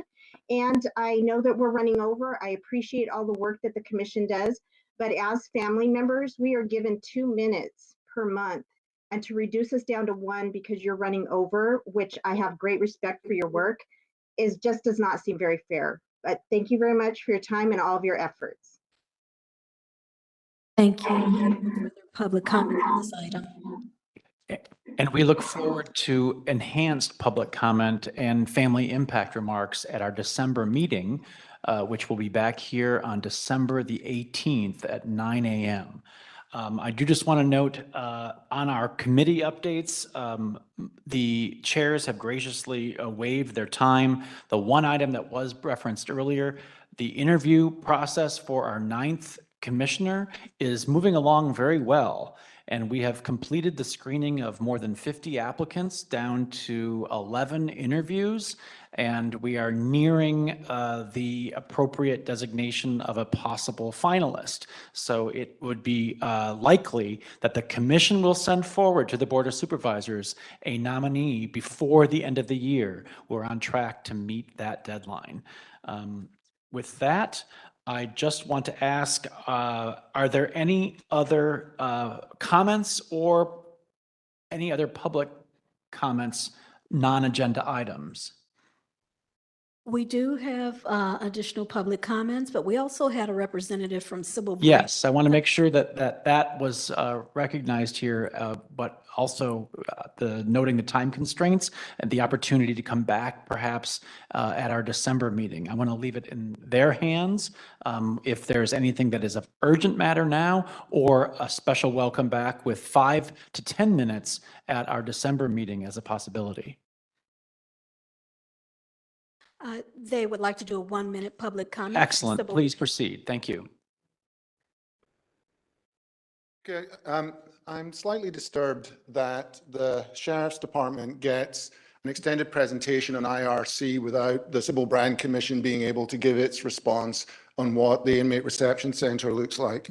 I also want to suggest that I'm not sure which Men's Central Jail Commissioners Newhouse and Garcia visited, but it is not the Men's Central Jail that the Civil Brand Commission consistently goes to, in part because we have noted tenting, certainly since July, on our last few meetings. We've noted rats, we've noted cockroaches, and we continue to be disturbed by the inhumane conditions at that facility. I do hope that you invite us to come back so that we can discuss the continued failure to care on behalf of the Sheriff's Department in treatment of people in its jails. Thank you. We have two public comments for non-agenda items. Before that, Commissioner Callaway wishes to make a statement. I just want to clarify, you're saying that that term is being used for two independent places? The men's central jail, you said that the one that they went to is different from the one that to clarify, what I am saying is the two commissioners, Commissioner Newhouse, Commissioner Garcia's representation of conditions in Men's Central Jail, both in terms of tenting and the treatment of transgendered individuals in the jail, is directly in contradiction to what the commissioners and the Sybil Brand Commission have witnessed over multiple inspections. We've had 4 since July. I find it, I just want to re-emphasize that the commissioners go in as members of the public, and as members of the public, we respond to those conditions. We go in unannounced and unaccompanied, and the conditions in those jails are not the conditions represented by the members of the Civilian Oversight Commission. And I would further suggest that it shows that the Civilian Oversight Commission is not reading our reports. Yeah, I was just making sure, because basically you're saying that the tour that the commission is getting is opposite than the no notice inspection that you walk through, and that's where the dichotomy is going. Yes. Yeah. We look forward to having Sybil Brand Commission on our agenda for the December 18th meeting with an allotment of at least 10 minutes, and I'll make sure that that is agendized as chair. Thank you. Excuse me. We have two non-agenda public comments. Did you want to move forward with the fair? Yes, please. Okay, the first one is from Raquel Derfler. Okay, and the last one, T. Carter. Yes, I've asked several times since last October to have certain things put on the agenda. I've written letters. They told me the procedure, which I follow, is to give it to the clerk. No response 5 months later. But whenever certain people come with certain issues, their matters get put on the calendar or the agenda. You spoke about an issue earlier. You spoke about governance. When I asked you just to inquire whether you had governance or not, if the person was still working there, you told me you could not do that. After what they did to me, and could be doing it to other races of people that look like myself. But today, you stood here and inquired about whether someone is going to be retiring or leaving on a panel or not, which you have no jurisdiction over. But you told me you couldn't even do that for me. It's biased, and you're getting paid to not be biased. And I'm just not understanding why the panel continues to ignore certain groups of people, but they will intertwine and put things on the record when they feel it's needed, but never gave me a response about what I wrote to put my matter on the agenda so it could be followed. You told me you don't do that. And while I'm here, can someone please give a copy of my documents to the Assistant Sheriff Tonka so I can get a response?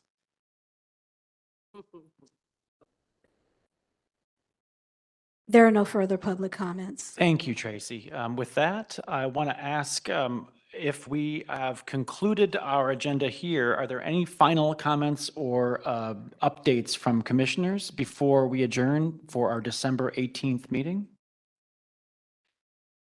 Seeing none, that concludes this November meeting of the COC. Thank you all for participating today, and thanks for your enlightened comments. Take care.